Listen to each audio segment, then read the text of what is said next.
Okay. We're live. Hmm? We're live. Are we? Hi. We're live now. Hi. Right now. Jesus Christ. Right. Right, Bloody we're here. now, Okay, bastard. fine. Okay.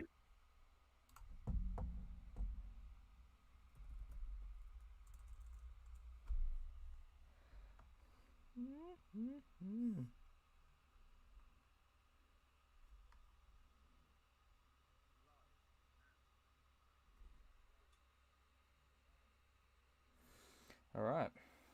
Well, should we get sharing then? I'm sending this to fucking everyone. I can't lie. You got the link? I'm sending this.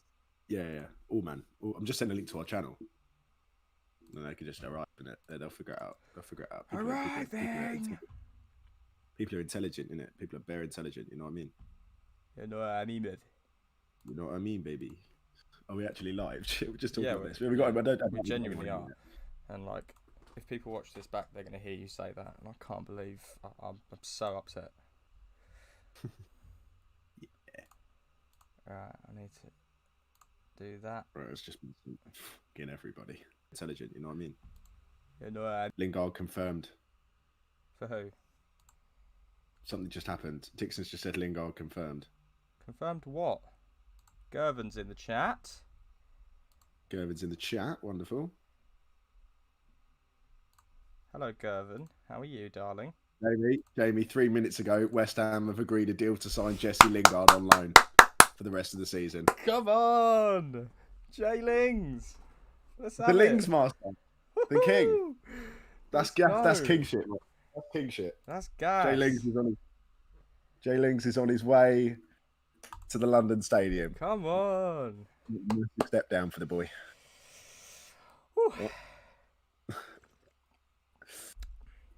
List of things that you love to see. Hello, lads. Gervin's here. Who else is here?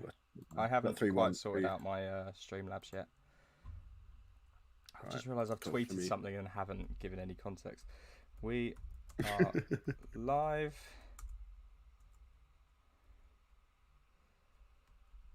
Gervin's in, man. Gervin, how are we?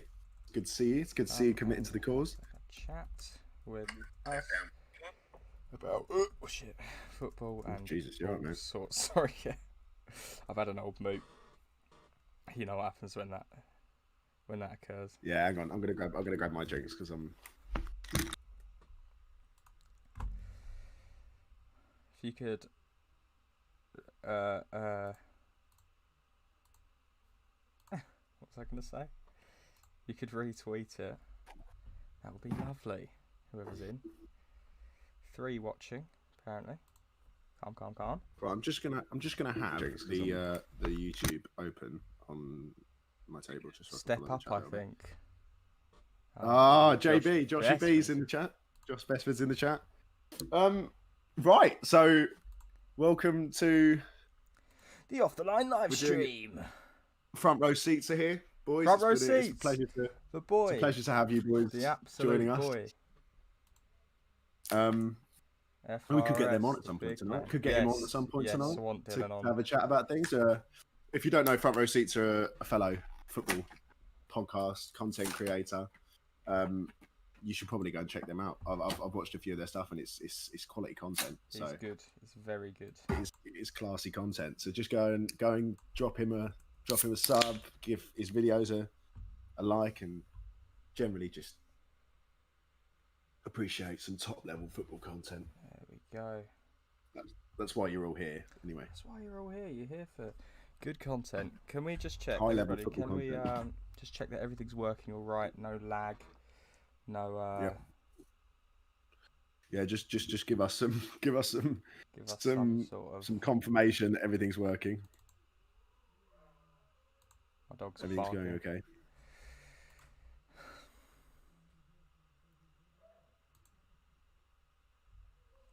Hopefully it is.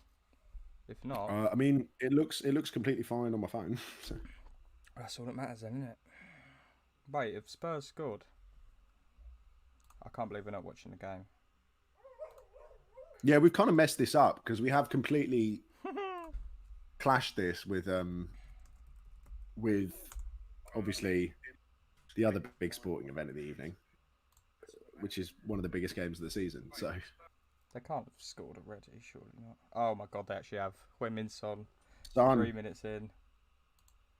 We'll stick this up just so it's here. We've got it. Front row seats. If Forest ever get promoted, we will definitely have you on. That is a promise. If Nottingham Forest we'll get you on anyway, that'd be great. Honest, that'd be great to have them up. Then it's a proper Premier League, isn't it? Mm. You can't have a proper Premier League until Forest. All we need is like Blackburn Rovers to come back up as well. And obviously ex Premier League champions. Is Tottenham leading? What's that? Oh, disallowed. Front row seats said it's disallowed. No. Here we go. Liverpool on the refs again. Liverpool. Am I right, guys? Guys. Jamie, stop. Yeah, no goal. 0-0. Wish I had it on remains 0-0. I'm not that prepared. I can't. I'm on chat duty tonight, so I'm just keeping up with. Not that it's really popping right now, but we can always pray. We can always hope that. I appreciate everybody that's in here, to be honest. Yeah, off the line. Planet for 2031. Yeah. Oof. Dennett for 2031 was that? No, Planet. That's what Front Row Seats said. So for Planet for 2030. No.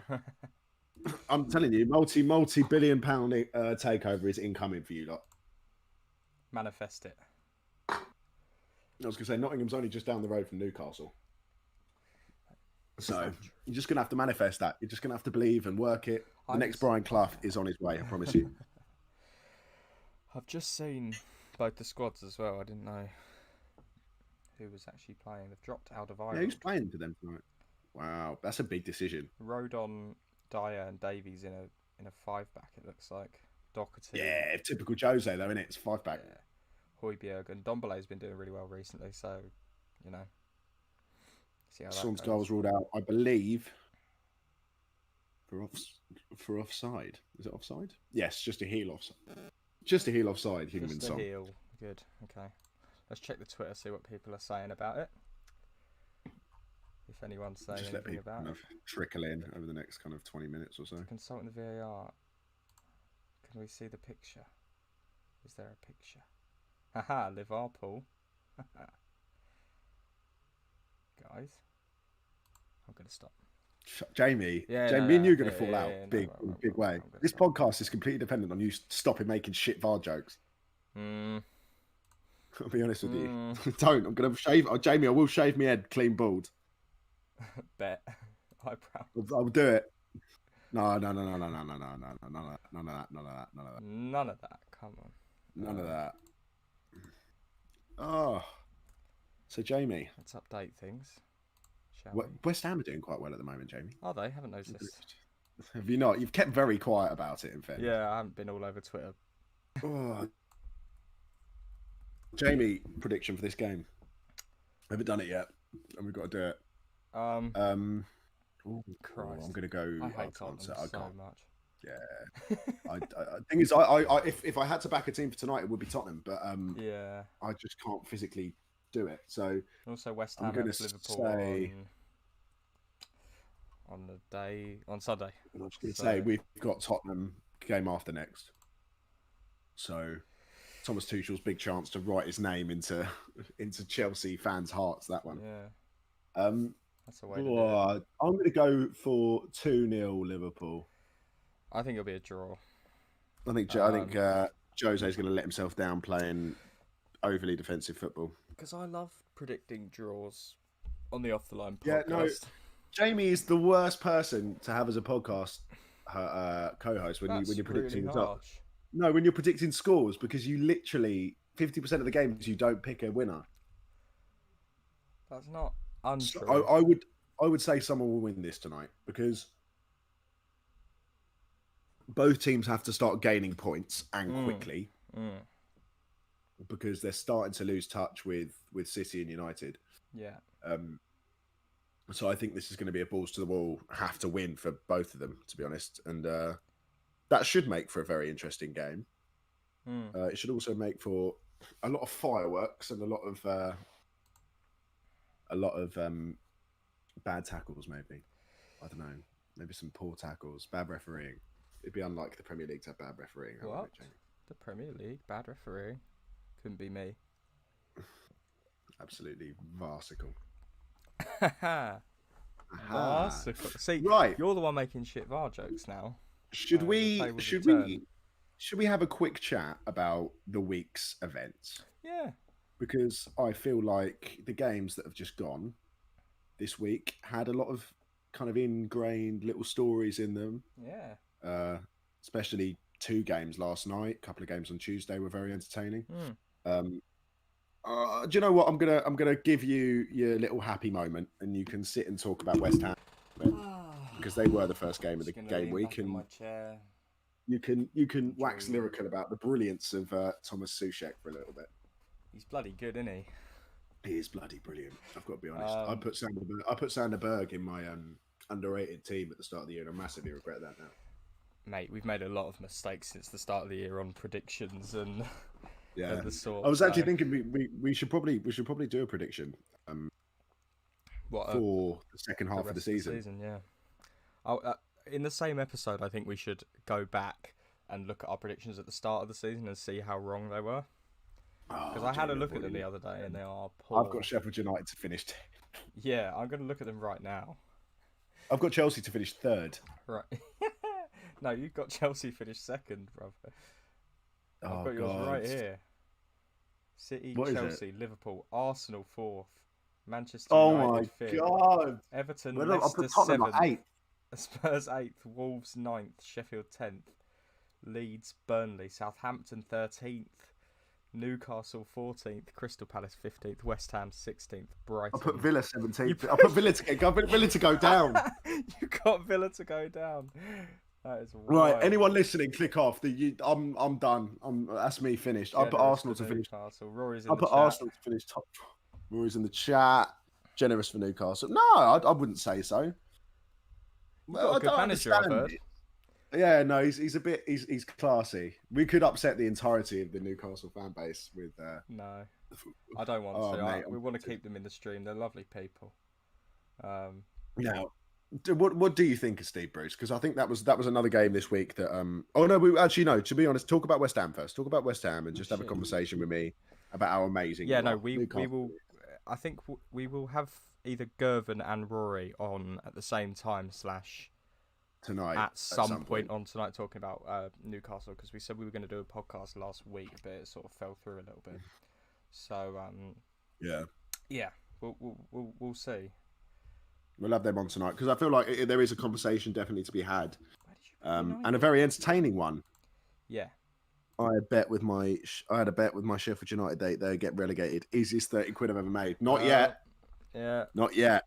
Not quite yet. It's a bit of a resurgence for them recently, and starting to clamber their way back into contention for staying up. A long shot, don't get me wrong, but not a done deal yet. If they continue to play the way that they did yesterday and the way that they did a few weeks ago, beating Newcastle, they definitely have a chance of scraping survival. Okay, can I talk about West Ham? No, we were talking about West Ham. Okay, first game. So Crystal Palace came at the blocks really well. Zaha with a lovely little worked goal, and at that point I was like, "Oh God, are we shit again?" And then yes. Like 6 minutes later, this is the thing with the Moyes teams now, and the philosophy that's got in at West Ham is that we don't just sort of sit back on our laurels and sort of hope a goal comes. We are going at them until we get that goal. And a lovely little ball in from Fornals. Antonio flicks it over and Souček heads in. Great first goal. The second goal, fantastic from Souček again, well controlled and absolutely blinding finish. And then Craig shagging Dawson leaps like a flipping salmon in the second half to get a go 3-1 up, and they get a little consolation goal at the end from Batshuayi. He likes scoring against us, but I think Wilfried Zaha is the biggest crybaby in Premier League football. and I think he's a bit of a wanker. Sorry, I'm sure he's a No, nice you're entitled bloke, to your but opinion. The amount he complains on a football pitch is absolutely wild to me. So yeah, it's ridiculous. Do you know what it is? It's I've been sense of entitlement is what I think it is. Ellis is here. Welcome, Ellis. I'll tell you what. I've seen her. She says hello in the chat. The fact that you got Thomas Soucek for the amount that you did. Hi, Els. It's an absolute outrage. It's a bit outrageous, isn't it? I'm watching Kai Havertz trundle around, uninterested, while you're watching your midfielder, who plays defensive midfield, by the way. This absolute Czech tank you've brought in. He does it all. Go through people. He does it all. Mate, he's brilliant. It's just heart-wrenching to watch him. It really is. It's heart-wrenching to watch him be that good. Obviously, man of the match as well. Superb performance. Craig Dawson loves a header. He does. And overall, a really, really solid performance from West Ham. Move on to fourth in the table. Fourth in the table. Champions League spots. Not West at the moment, I think, as of right now. West Ham are going on a sloppy West Ham are going on a messy European holiday. Right, Newcastle versus Leeds is the next one on the chopping block. And now this is the other side. It's the other side of the coin, isn't it? I'm talking about West Ham, a team that were potentially in the fight for relegation. If you'd have asked me right at the start of the season, with all the stuff that happened with Diangana and the unrest in your camp, losing to Newcastle on the opening day. If you'd have asked me then where I think West Ham are going to finish, I'd say that you guys were in trouble and that Newcastle, with all their new signings, were going to do well. It hasn't worked out like that. It's ended up being completely the opposite. Newcastle have dropped off. Steve Bruce is completely and utterly without ideas, without any spirit, without any passion. The team look destitute. Yeah. I've got to say, I watched portions of the game I was other watching night. The West Ham game, so I actually didn't watch this, but I watched the second half of that game, and while I didn't see Newcastle's first half performance, they were quite spirited in the second half, but still lacking any kind of cutting edge up front. St Max came on and made things happen, as St Max naturally does, but overall a really poor showing from them. And 16th, beaten by a very inconsistent Leeds side. 16th. It speaks for itself, especially the second goal with the way that Jack Harrison was left completely unmarked and completely untouched. Yeah, just inside the area. I mean, it is ridiculous, and it's almost farcical. The way that Newcastle are playing at the moment, and how they expect their fans to just get on with it and deal with it. Fulham have a game in hand. A resurgent Fulham have a game in hand, and that would take them within 3 points of Newcastle with a far better goal difference. Well, this is my issue with it, because there is definitely quality. Well, there is definitely quality in this Newcastle side. Definitely, right? Let's not be around the bush here. There is quality. Jamal Lewis is a very decent player. Yeah. Carl Darlow is a very decent goalkeeper.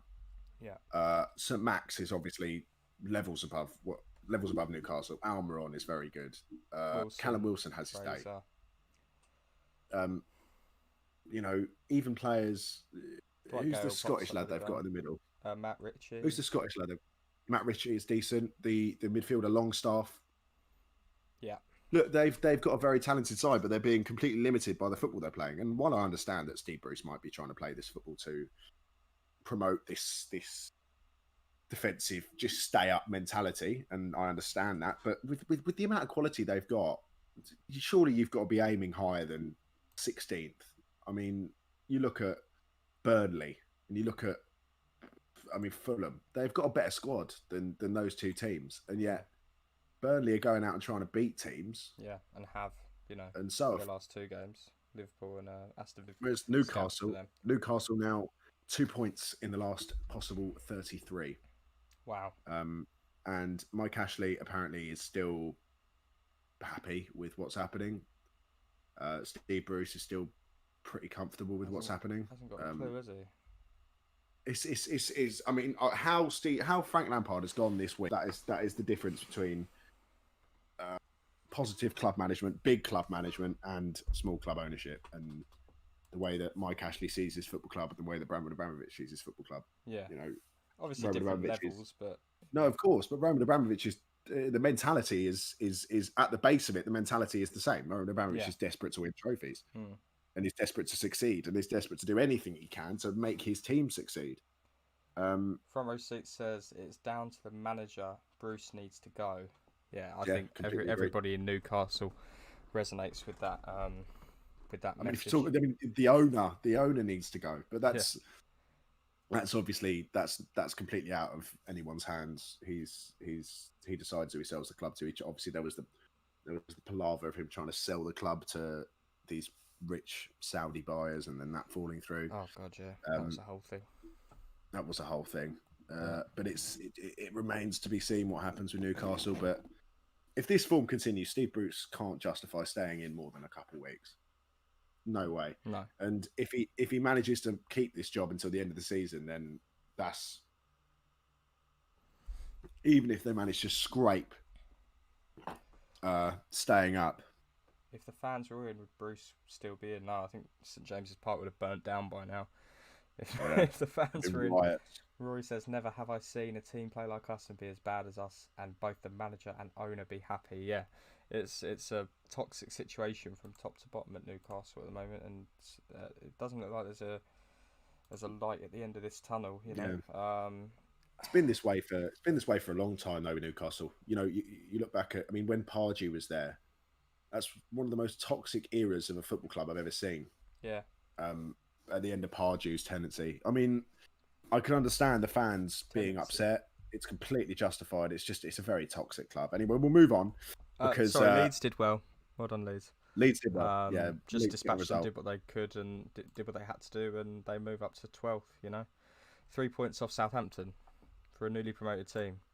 A lot of Bielsa haters out there, but confounding expectations, I think. Anyway, Massively. Move on to Really speaking impressive. of Southampton. At their own place, got beat 3-1 by Arsenal, went 1-0 up within 3 minutes. Stuart Armstrong, who I think is a very underrated player. I think his pace sort of goes under the radar at Southampton. I think he's a very important part of the way they play. I like Southampton a lot, but just a bit of a lacklustre performance. They were missing Bertrand and Walker-Peters through injury and suspension, I think it was. And, you know, as soon as you lose that sort of familiarity with the fullbacks, it's going to fall apart, and that's where most of the goals came from. You know, the Pepe scored a nice goal, and then Saka was just fantastic, and Lacazette as well was also very good. Good performance from Gervin Arsenal. said, if we stick with Bruce, we will finish below She-U. I'm assuming he means Sheffield. Yeah. Yeah. Can't see that happening, Gov. But I can't see that happening. Well, but it's probably a tad dramatic. These sorts of results. Yeah. They could beat you again. We don't know. That's out of pocket. That's not nice. Anyway, we'll crack on. Arsenal, very good. And like you said, Bukayo Saka is a real talent.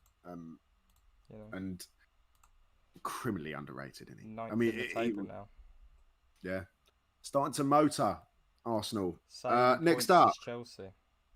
A glittering performance from a fantastic football team. They're just I've got good, to say, aren't I they? mean, when they turn it on, they are superb, and they're the best football team in the league. Football, in terms of playing football, and what football at its purest is meant to be. Manchester City are as good as it gets, even without a striker. When they, well, that's a testament to Kevin De Bruyne, who's, I'm not being funny, playing as a number 9, who's injured for 6 weeks, and they're still winning 5-0 against West Brom.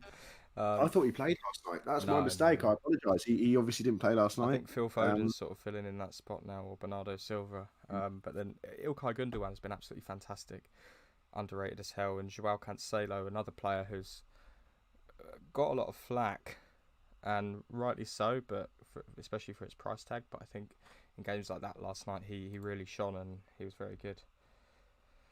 He was very good. I don't know what you think about João Cancelo. Your thoughts? Got man of the match as well. He was a player almost forgotten at Juve. Didn't really play. He was playing him behind Dani Alves, and then he was playing him behind Danilo. It was a swap deal for Danilo. It was a swap deal for Danilo. So he was in behind Dani Alves, and he was struggling to get into the side. It was also in the same summer that Juve signed Mattia De Sciglio, which was kind of a move again to sign another fullback. And he's found his feet as a left back, which he wasn't primarily in the Italian league, and he wasn't primarily when he played prior to that. But it's a testament to Guardiola's management, kind of shifting him over and finding him that position. He's definitely got the ability to play there, and he's showing that, having pushed Alexander Zinchenko out the side, who's himself a decent player, he's definitely got the legs to crack on this season and be a really important player for Manchester City in their defensive solidarity. But if you're talking about defensive solidarity, hats off has got to go to John Stones and Ruben Diaz. It's been fantastic, hasn't it, Stones? Diaz and Stones have started 12 games together this season. They've kept 11 clean sheets. That is silly, isn't it? That is silly. And why would you change it? A lot of people are saying Laporte should be playing, but when you've got a winning combination with Diaz and Stones, you'd be very hard stretched to change that. And I think Stones has been absolutely fantastic, and I mean, if he continues this form, he should be first name on the team sheet when it comes to the Euros this summer as well. Rob Lynn is in the chat. Rob, it's going well. It's going well. We were just very complimentary about Fulham. I feel safe now. I feel safe now. Yeah, everything feels a bit more fuzzy. You get that fuzzy feeling from Rob Lynn. I know he's here. I don't know. No, we were very complimentary about Fulham. I was very impressed with some of your performances recently. You are a resurgent. You are coming back. Scott Parker seems to be finding this recipe to make things work. Anyway, we will come to them. They had a game yesterday evening. But before that, probably, in my opinion, one of the games of the week. Burnley against Aston Villa. I was watching one of the most boring games I've ever watched while this was going on. So don't ask me for any ideas or notions on this. I know Alessandro's in the chat. There was no warning this would be a thing. Alex, check WhatsApp. I definitely messaged you. WhatsApp, Alessandro. And we'll have to have. Said if he has any social media, you would have seen as well. Boys. Alex doesn't. Not in the chat. Not in the chat. Right. If you're here, if you're one of the 7 people that are in at the moment, let us know. Say hello. Ask us questions. Talk to us. Communicate with us. Do you need any questions about football answered? You have the Oracle here. I can give you any answers you desire. Rob says just need to score some flipping goals. Yeah, no, you're not wrong. I mean, it's still 2 wins for Fulham at the moment. No, of course, yeah. But you as long as you keep grinding out these sorts of results, the last couple, I don't know what's Fulham's form been like. Rob, I mean, I understand what you're saying about getting goals. You are lacking a little bit. Mitrovic has obviously fallen out of favour in the side, despite really top Championship form. But I mean, the first thing you have to sort out at these relegation teams is just not leaking goals, sorting out your defence.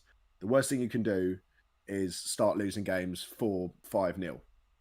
Because if you can get to 80 minutes, 85 minutes, and you're only 1-0 behind, you've always got a chance of nicking a point. Yeah. So Fulham are definitely taking a step in the right direction, especially playing players like Tosin Adarabioyo and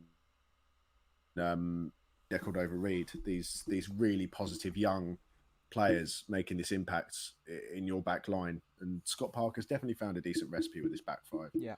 And I can see really positive things in Fulham's future. And I think Rob Lynn should be very happy with the way his club's playing at the moment. Els says beef. She's trying to stir the pot. Rory said thoughts on Mount being dropped. I guess I'll hand the mic over to Sam.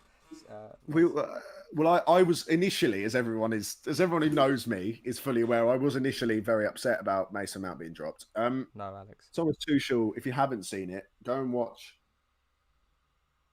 his Chelsea interview. It's about 8 minutes long. If you don't want to watch that, you can probably find his Sky Sports interview on Twitter.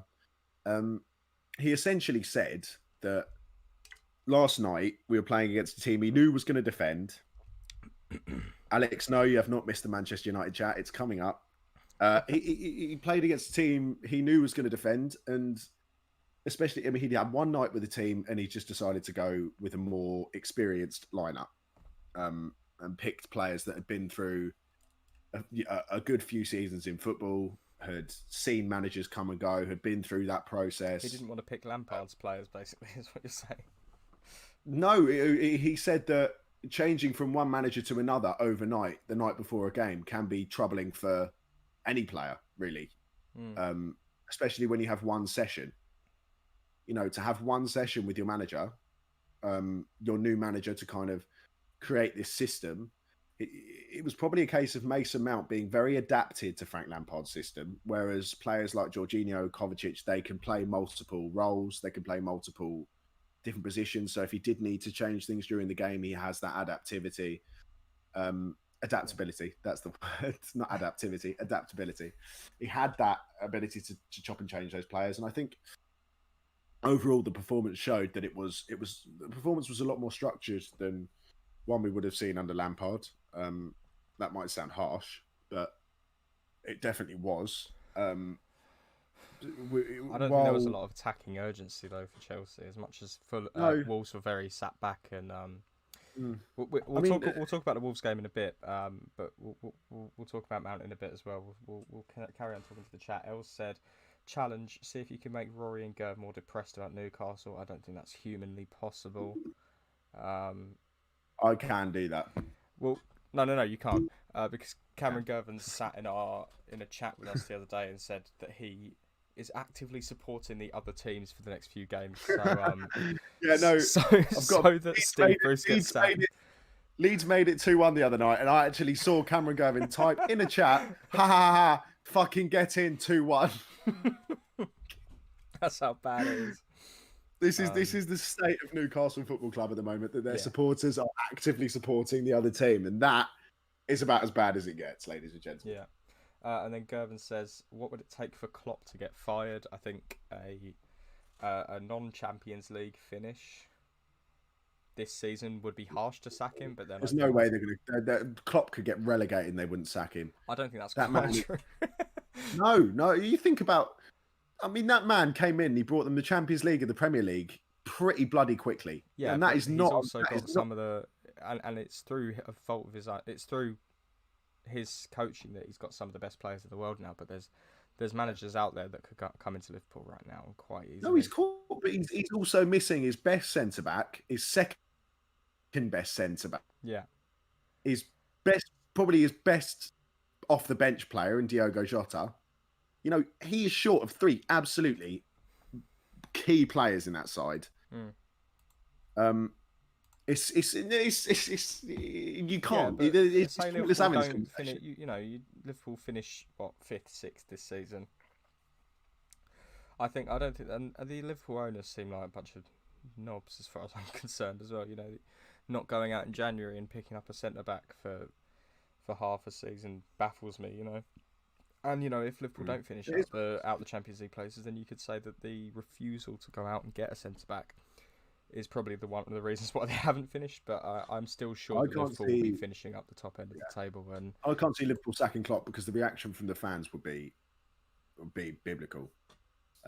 Liverpool fans in their nature are extremely passionate and extremely loyal. And to sack Jurgen Klopp after he's done what he's done for the club would be... Yeah. Oh. I tell you, Liverpool would be burning if they sacked Jurgen Klopp at the end of the season, no matter where they finish. Rory says not Alex possible. Rob says, think we're at an average of conceding 1 goal a game. See, that's very good for a team down the bottom. See, all you've got to do is get to an average of scoring 1.5 goals a game and you win the league. There you go. Exactly. That's statistics for you. It's amazing, isn't it, what we can do now? Marginal gains, you know what I mean?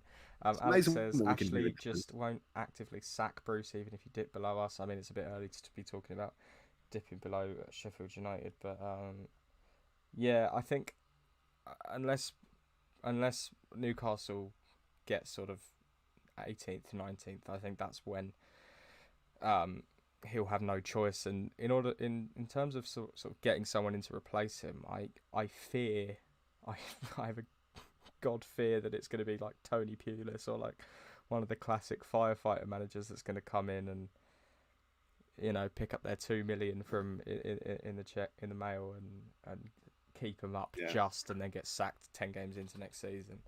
That's the thing. I think Mike Ashley's very happy to just keep them where they are now. I think that, you know, he's proven over the years there's absolutely no positive thinking from him in terms of going and trying to get into Europe and he's saying anything. Stop the counter right now. Yeah, he's just, this is it. This is where he wants to be. He's happy. Yeah, and unless they get those Saudi owners in, you know, because if Newcastle get relegated, that's the whole takeover in the bin, even if it isn't right now. Gervin, controversial, saying he would take Neil Lennon as manager at Newcastle. That's because he's your mate. No, I'm joking. No, Eddie Howe would be class, but I don't think he'd go to Newcastle in this position. No. Neil Lennon would actually is not a bad shout at all. I don't think. No, not at all. I think it is a risk going with a manager from up there. I don't want to sound like a broken record with Scottish football, but largely unproven managers who were successful in Scotland. I mean, the last one was obviously Sir Alex Ferguson. He oversaw a lot of title wins for Celtic, and he knows what it's like to win a game. And I just feel like he'll bring that sort of momentum into a Newcastle side that's lacking belief. So I think it would be a good signing. You know, it's not to say that, you know, managers from Scotland can't come to the Premier League and do well, but they're largely unproven. But yeah, John from down the local could do the same job that Bruce is doing. Yeah, I think he might have even do a better job. Let's be honest here. We didn't talk about Burnley Aston Villa. we just completely skipped over it. It was exciting. Dyche ball. They did very well. It was a fantastic result. Gervin's just put in the chat that Brendan Rodgers could become the next Newcastle manager. I think there's more chance of me becoming the next Newcastle manager. No chance, mate. More chance of me. You could get Frank Lampard. He's looking for a job. He's thinking about. No. Please don't get Frank Lampard. I don't know if I can still like getting Brendan Rodgers, but we needed a laugh, Gervin. Thanks for that. Yeah, thanks for that, mate. It's been a slow news day here. Burnley 3, Aston Villa 2. I think Aston Villa sort of have had a lot of time off due to their issues with COVID, and I think when you have a team with momentum like Burnley that sort of come into a game of breaking Liverpool's home record, I think the confidence is going to be flowing, you know, and a really spirited comeback from Burnley, and these are the sorts of results that Burnley need to propel themselves away from that relegation zone, which they seem close to. I don't know what your thoughts are about this game. It was entertaining. Like I said, I didn't watch it. I was watching Chelsea at the same time. Yeah. It's a big result for Burnley. You know, really impassioned kind of. Sorry. Brendan Rodgers came from Scotland. We misread that. Yeah, sorry. It wouldn't be out of your ballpark going to suggest that Brendan Rodgers could manage Newcastle. Brendan Rodgers did come from Scotland. That is correct. You did say that Sheffield United were going down this season. So, you know, your predictions generally are pretty spot on. Although I can't see that happening. Anyway, yeah, no, Burnley, really good result. I mean, Sean Dyche is slowly proving himself to be one of the best managers in the Premier League, in my opinion. You know, masterminding these kind of results against the bigger teams. Obviously, got a result against Liverpool. Yeah. A few weeks ago. Now he's beaten Aston Villa. These are all top half sides.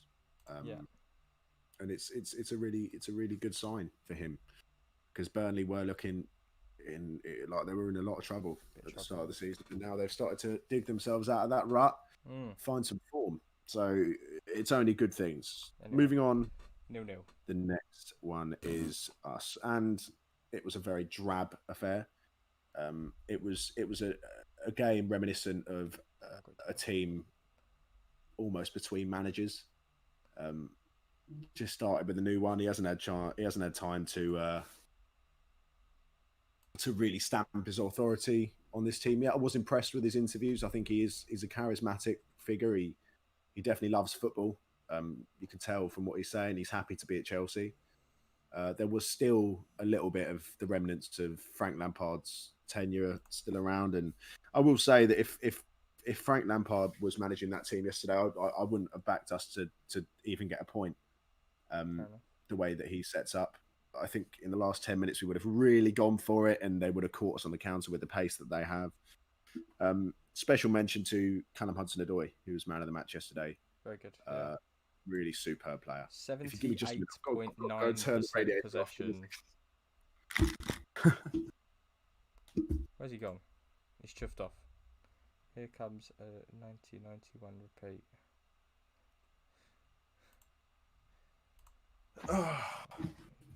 Sorry. Quick explanation. Sorry. 9% possession. Yes. Terrible.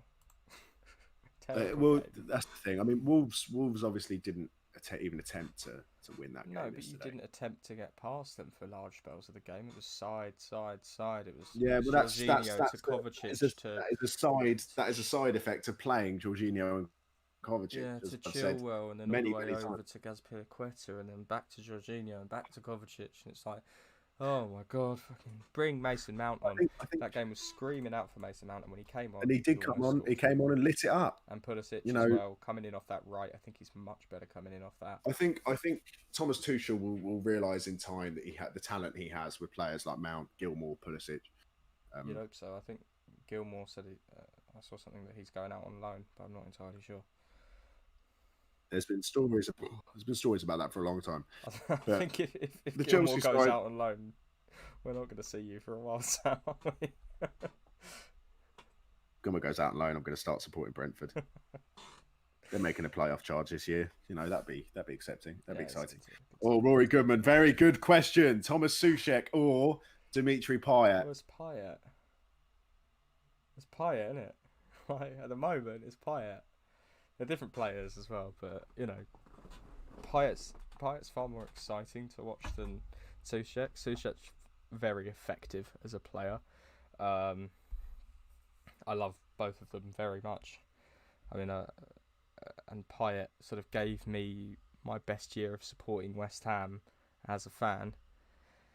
But you know, we'll see what this season holds. You know, if Souček can sort of propel us to a high top half finish, then I love him. Yeah, I agree with you. It has to be. I think it has to be Dimi Payet for the excitement levels. Yeah, free kicks, penalties. Alessandro Di Piano, Chris Hughton for Newcastle. No, I think front row seats will be a bit gutted about that because Chris Hughton is the current Nottingham Forest manager who's just been signed. So I doubt that will happen anytime soon. But weird things have happened in football, haven't they? But yeah, Frank Lampard's kicking about. I want him to get straight back into management as soon as possible. He's unlikely to because you'd hate to see him go to Newcastle and then get relegated, though, wouldn't you? Do you know what? I wish him kind of to have a career that he needs to have, but he's just not ready to manage at the top level yet. Well, this is the top. Newcastle's still the top level. No, but a team like it's a different team though. They're not expecting you to win the Premier League or win the Champions League. I don't think he'll go because I don't think he'll want to manage under Mike Ashley, to be honest. Yeah. Well, he didn't put a foot wrong at Chelsea in terms of the Champions League. I think it's a bit harsh. But who'd want to manage under Mike Ashley? Yeah. Anyway, Gervin. Next game. Can we not talk about this one? Because this is really this one was worse than Chelsea. Was it? I feel like it was a little bit better. Nothing happened, Jamie. Well, more things happened than the Chelsea Wolves game. It looked pretty even, which I think would be better for the neutral. But again, just two. If we must talk about it, misfiring teams, I'd say. Fulham haven't, obviously they've been doing a lot better recently with the new system, as I've talked about in previous podcasts. But I think they sort of just cancel each other out. Both playing a similar system, that sort of 3-4-3, 3-5-2. Yeah, it's just sort of it's a bit of a 6-pointer, and unfortunately it came out as not a lot happening in it. So yeah, Shame. Anyway, let's move on to the fun one. Everton Leicester. Yeah. I'm not going to lie, I thought it was United, Sheffield United. We'll talk about that last. Another 6-pointer up the top, really, and Everton took an early lead through Rodriguez. Teams hit back in the second half and just looked like, oh my god, Leicester absolutely dominated. I didn't watch this game because I was watching the United Sheffield game, and then I think me and Sam played co-op seasons for some reason on FIFA. And they got really, really angry. Just at life in general, it's just really upset. Don't play FIFA. Just don't do it. Don't do it to yourselves. It's not an experience you need to have. I promise you. I'm just thinking, with everything that's happening and with the little success that they've had this season, should we have our resident Sheffield United fan on to talk about the result last night for 2025? Me and you would have to switch to a server, but that's okay. We can do that. I feel like it's only fair that we should probably have him on to talk about the success that his club is finding in the last couple of weeks, and we could just have a quick chat with young DiPiano about about Sheffield United, potentially about other things. Are you okay with that? Does he want to come on?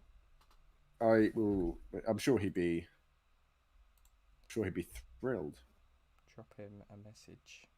Anyway, we'll quickly have a conversation about Sheffield, about Leicester and Everton while we're waiting for a response to that. We're going to have the Newcastle fans on in about half an hour or so, I think, unconfirmed. But if you boys want to drop us or drop me a message, and we'll sort that out. Should we jump into the Big Jeffs? No, we don't talk about it. Yeah, we'll jump into that. How is the radio silence for a second, lads? Just bear with. Right? Radio silence is still going to have me. Can't be asked. All right. Let's see if I can get Sam back. Have you boys watched the Athletic podcast with Ornstein about Lampard? I actually haven't, no. And I do like the Athletic, so I might give that a watch at some point. Yeah, I don't know. I'm well chuffed about Lingard. Bloody hell. West Ham haven't quite confirmed it yet, but Sky Sports have, so we'll see if that's happening. That's hip and happening. Where's Sam?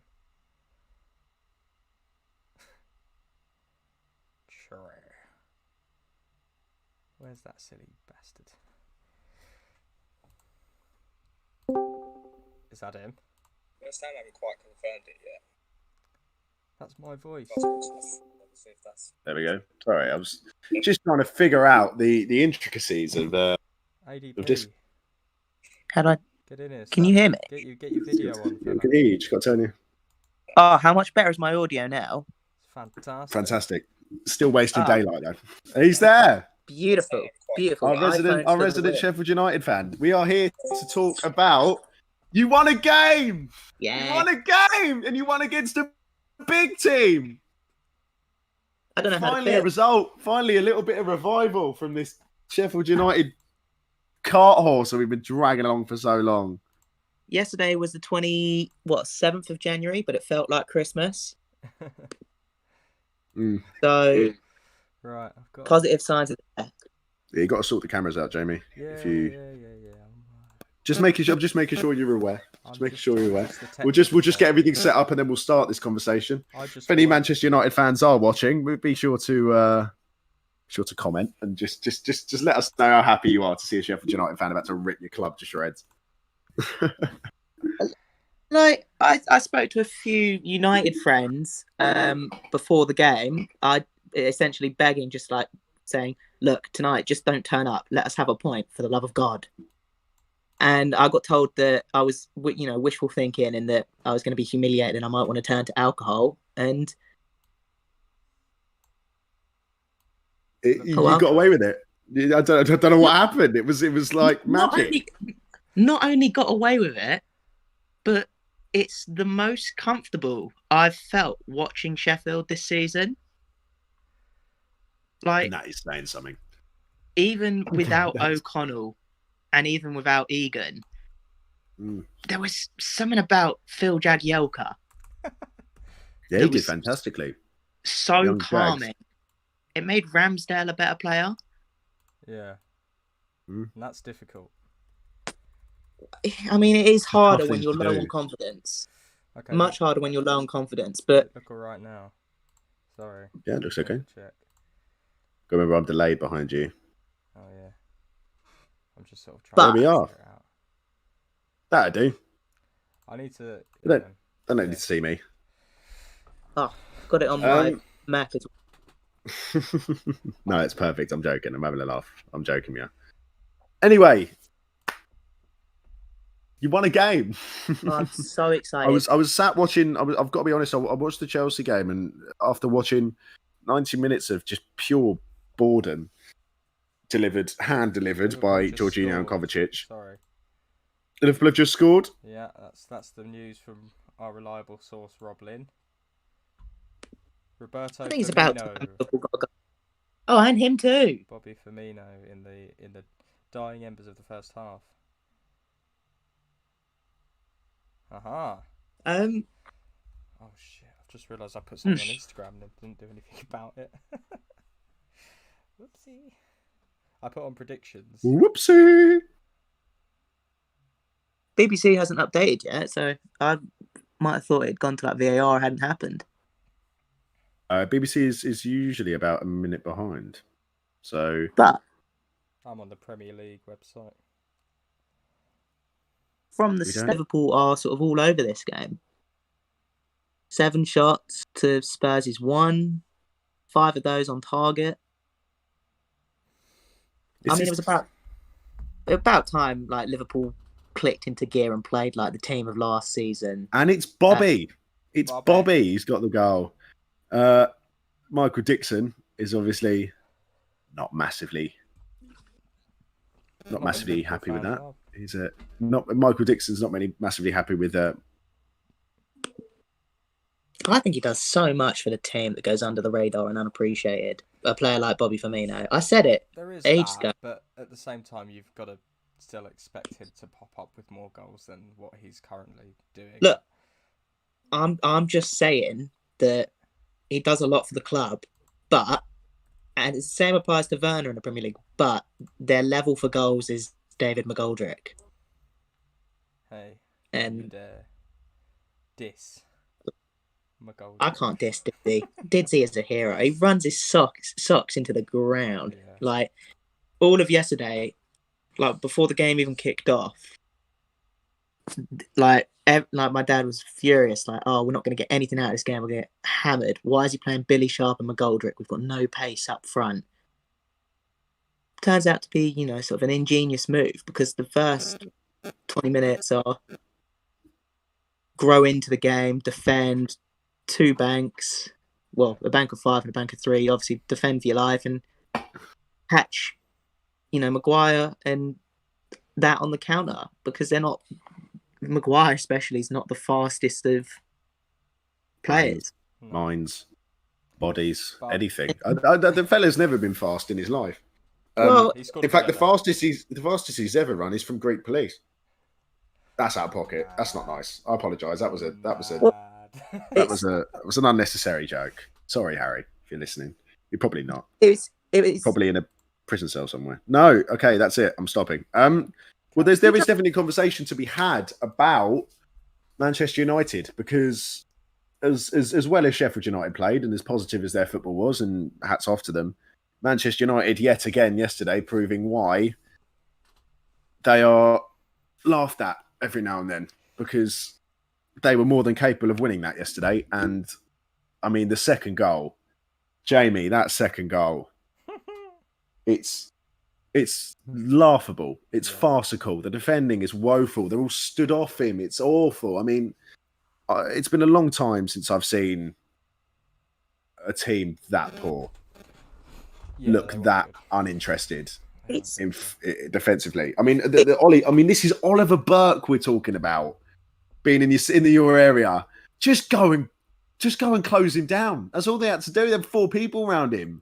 If that's Guardiola's City or Liverpool's Klopp, there is 4 players throwing themselves limb from limb in front of that ball, and Alex Telles couldn't even be bothered to run 4 yards to block the shot. I think severe issue.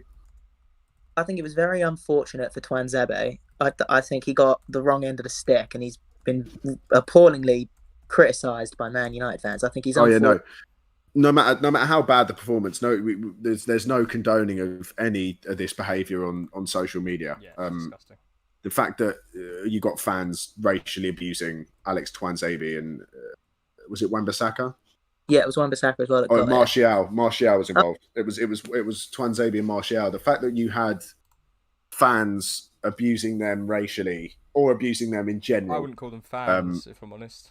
No, they're thugs. And if anyone here is listening and has ever engaged in anything like that, feel free to just stop watching or click off.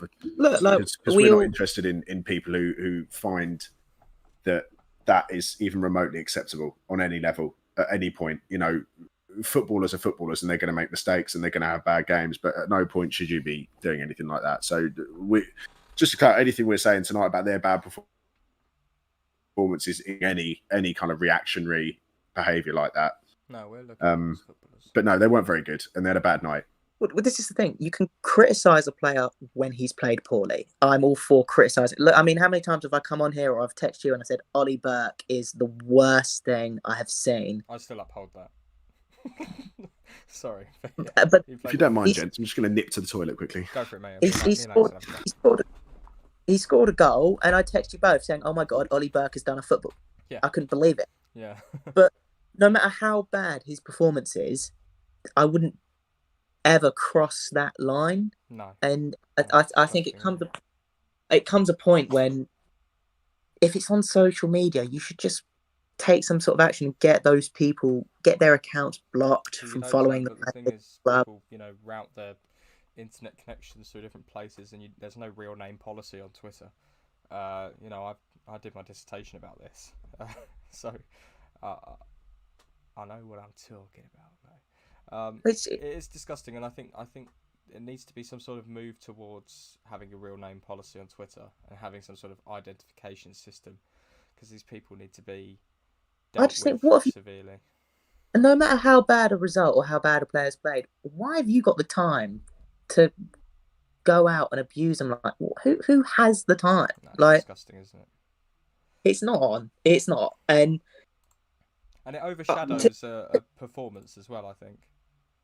To be fair, I actually didn't think Martial was poor, and I've texted Sam before saying Martial's a bit naff, and he goes down like he's at the Olympic diving board.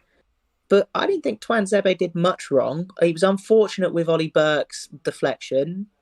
He covered in spaces when he needed to. Yeah. And aside from the GBH, that was that tackle that almost broke Fleck's knee in the first half, I thought he was actually defensively solid. I was actually impressed. Yeah. I thought that he'd be the reason we didn't get anything out of the game. Yeah. I think they missed Luke Shaw and either Victor Lindelof or who's the other one? I don't know. Yeah, no, it is Lindelof, isn't it? But what I think the problem with United is that Martial shouldn't be a lone striker, and I think they're still missing it. And when Cavani came on, it looked a lot better. But yeah, what are you saying? Yeah, so I genuinely would have thought Cavani should have started, because Cavani would have given us all sorts of grief. Oh, absolutely. Because there was no real pressure on Jagielka to get side to side, and Jagielka's 38. If he had to do a bit more running, but this is the thing, Man City, if we still go with the same team, Man City with that De Bruyne playing as a false nine system will tear us apart defensively and get them moving about, and we won't cope.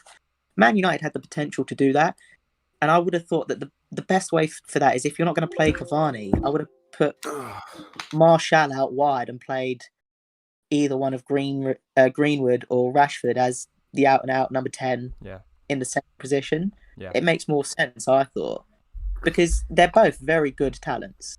Yeah. But I'm glad that Ollie thought about the Arsenal game at the weekend and decided to give us a bit of leeway. Well, it's disrespect, a little bit of disrespect, in the sense that he wasn't taking us as serious. But, at the end of the day, we got the 3 points. That's all that matters. 3 massive points, I think, as well, for you lot. Well, that great escape is still on. It's actually, my you're only positive 5 points off Fulham, but it's not terrible. But obviously 10 points off Brighton being out, actually being out of the relegation zone is a whole other stretch. And I think there needs to be, in the next 5, you need to win 3 if you want to have any chance of sort of getting out of there. Well, luckily it's Man City, West Brom, Chelsea, and then West Ham, and I can't think who the other game's against. But just have a look. I think there's 5 points there. I think we get a winner. I think it might even be Fulham, who's the 5th game. Let's have a look at your next couple of fixtures. Give me a second. So City. Lambo, I don't know if you've seen the chat, but apparently you are rather quiet. Can someone check that? Because I don't know whether it's... I think Lambo, he's messaged me saying... He's messaged me saying can't hear him compared to Alex. So I don't know at all. I don't know if that's possible. I don't want to. You are a little bit quieter, but not overly. Okay, I'm not sure. I'll try and talk maybe just loudly. Sit a bit closer and talk a bit louder. There you go. I'll try and do that. But yeah, sorry, we've got do it City, nature's way. West Brom, Chelsea, West Ham, Fulham. Arguably it's difficult. Say there's 7 points there. I think there's a win against Fulham, a win against West Brom, and because I'd like to say that there's a point against Chelsea because it's still early days for Tuchel to have found his foot in, and I don't think he'll have known his best 11 or That's a big shout. Be at the race. It's a big shout. Sam, comments? I didn't hear what he said. I was trying to sort Alex's mic. I was trying to sort the volume levels out on my microphone. I apologise. I didn't hear what he said. Right. Repeat. I'll engage. I'm saying that there's arguably 7 points in our next 5 games, and that's a win against Fulham and a win against West Brom. But I'd hedge my bets on getting a point against Chelsea because Tuchel wouldn't have found his best 11, wouldn't know I think you're underestimating Thomas Tuchel, mate. No, he's a great manager. I'm not taking anything away from him, but Rob says easy win for Fulham against Sheffield. Oh, bit of beef, little bit of beef. Start, go on. To be fair, it would bang views if you two had an actual full-on beef session now. To be fair, Fulham have looked resurgent, and out of all the clubs, I mean, I'm still optimistic about us pulling off a great escape. But of all the clubs in the bottom half, I think Fulham are the most likely to get out of it, and it'll be based on form because they've not won a game in 9. I'd say Newcastle will fall into it and actually go down. If not, maybe Brighton because they're not on the right end of results either. Yeah, it's very difficult once you're in that sort of the doldrums of the relegation zone. I think obviously the start that you guys had, having 4 points at the new year, or 2 points at the new year. It was 2 points as of January 1st. I think it'd be the greatest escape in Premier League history, and you'd love to see it as a neutral, but I think a lot of people will have their own agendas. Curve and Rob, two people that are close to this sort of relegation battle as well with Fulham and Newcastle. It's very difficult to say whether Sheffield will still stay up, but you've always got to hope, haven't you? And you've got to have that. I think much because every time I've spoken to Sam about it, I think he gets a bit annoyed that I'm ever so positive about it. He's like, just accept you're going down. I'm like, no. You are going down. No. I think you've got to remember you were talking to me when you hadn't won a game before. You were talking to me when you were in and around 17, 18 games, Alex, and you hadn't won one yet. I mean, if that's relegation form. And I said, it's still unfortunate because we aren't as creative as last year. And we were arguably on the wrong end of 9 1-0 defeats where for 88 minutes we were in these games. Wolves and the Chelsea game were the worst performances that we had. Yeah, you weren't very good against us. But I said it might take a winning or it might take a run of wins in a competition like the FA Cup. And once the ball gets rolling, it'll be a domino effect. But Cameron Gervin has said that Fulham will dismantle Sheffield. I've been told very reliably that Plymouth were very much the better team during the Sheffield versus Plymouth game. There were moments where it was a bit of a knife edge. I mean, look, Plymouth did very well to drive Bruno's head, says Michael Dixon. Yeah, I think Jagielka, I don't know why they haven't played him before, if I'm honest. I don't know whether he's been injured, but I just think when you're in a relegation battle, you need someone who's got that Premier League experience. And I don't think having a back three of Basham, Egan, and the other one, Ampadu, is probably the best way to go. I think you need that experience, that level head, and someone who knows the game like Jagielka does, and obviously has a great passion for the club as well. So I think we'll see about what happens with. I've just joined. Is Alex trying to say Sheffield can survive? Well, he is. I'm not at the moment. Well, obviously he's going to. You're always going to back your club. You're always going to say that they're going to, especially in a relegation battle with the way that football is at the moment, the way the Premier League's going in this year, with the unpredictability of the way people are playing, you're always going to back that your team's going to survive and stay up. There's it's completely natural. Yeah. But no, Sheffield United. How did the first half go for Liverpool as well? Let us know, because we haven't actually. I haven't actually watched it. So neither of us have been watching it, so we're kind of in the dark about it at the moment. So let us know how that's going. I think Sheffield can stay up. I just don't know if it's likely at this point in the season.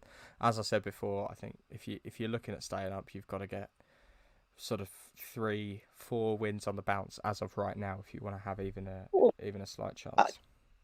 I think at the moment, because I'm even seeing the cup win after that. It's not pretty, Alex. I'll just let you know right now. Even after the Fulham game, hang on, I'll just get the fixtures up again. You've got. Come on, don't be shit. Here we are. You've got Liverpool, Southampton, Leicester, Aston Villa, Leeds, Arsenal, Wolves, Brighton, Spurs, Palace, Everton, Newcastle, and Burnley.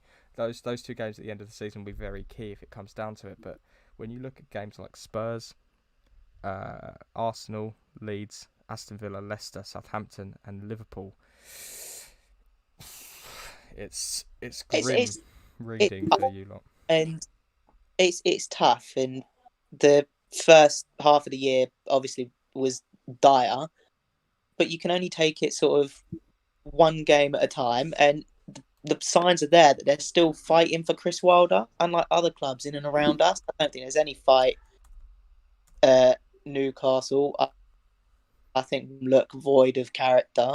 But they can still pull out a result. I have faith in Newcastle that they'll still sort of pull out a win somewhere and a draw somewhere. And as much as last night was awesome for you lot, and I don't want to be too much of a downer on it, you've got to keep your head to the ground and sort of just take each game as it comes, rather than have delusions of.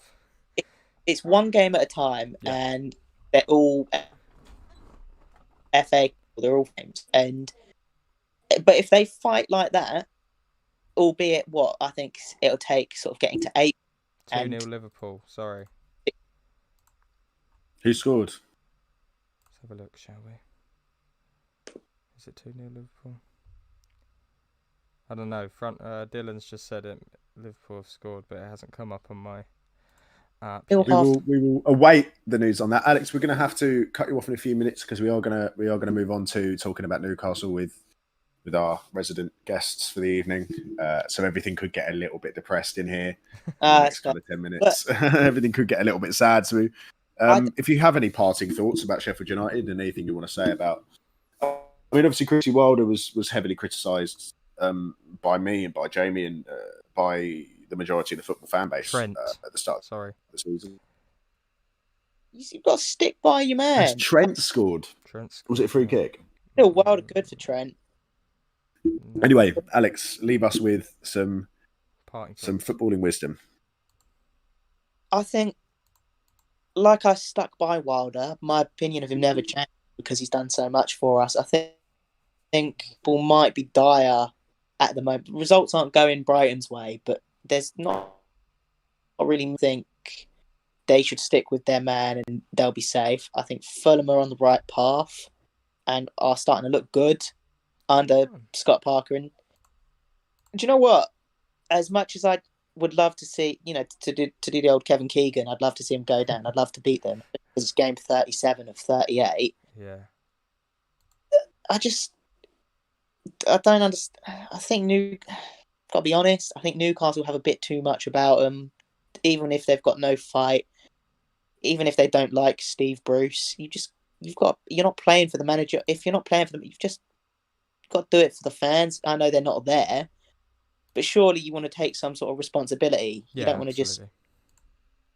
And that's what I think in the fortunate position, because our players are still doing it for the manager, still doing it for the fans, and they don't look devoid of fight. Whereas these other clubs, don't know if it's a case of character, and you have to wait.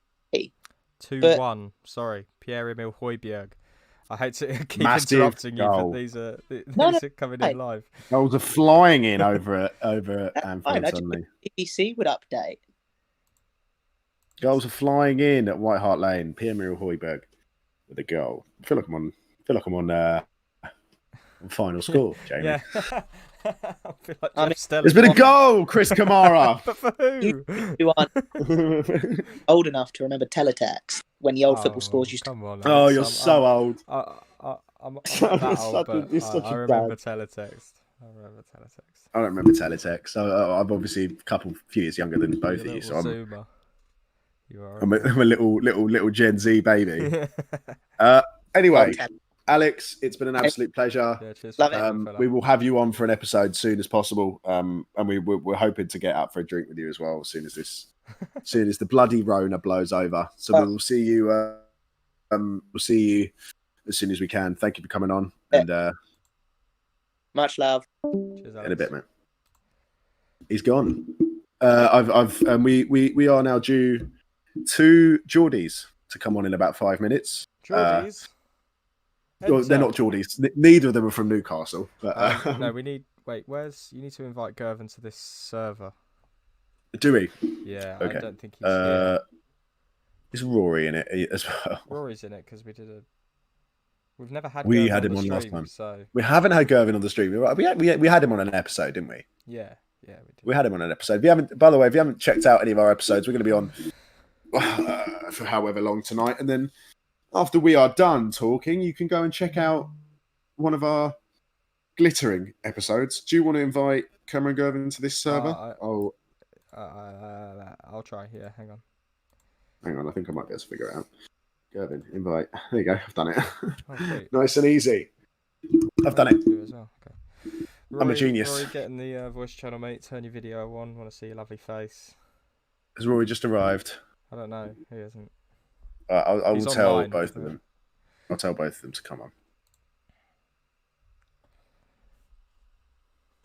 You've just got a very landscape view of you at the moment. Me? Yeah, because I haven't adjusted any of the settings yet. It's good. I mean, it's lucky for everyone, really. You can still see your face. It just looks like you're in like 16:9 format, like you're in a movie. Or an early episode of It's Always Sunny.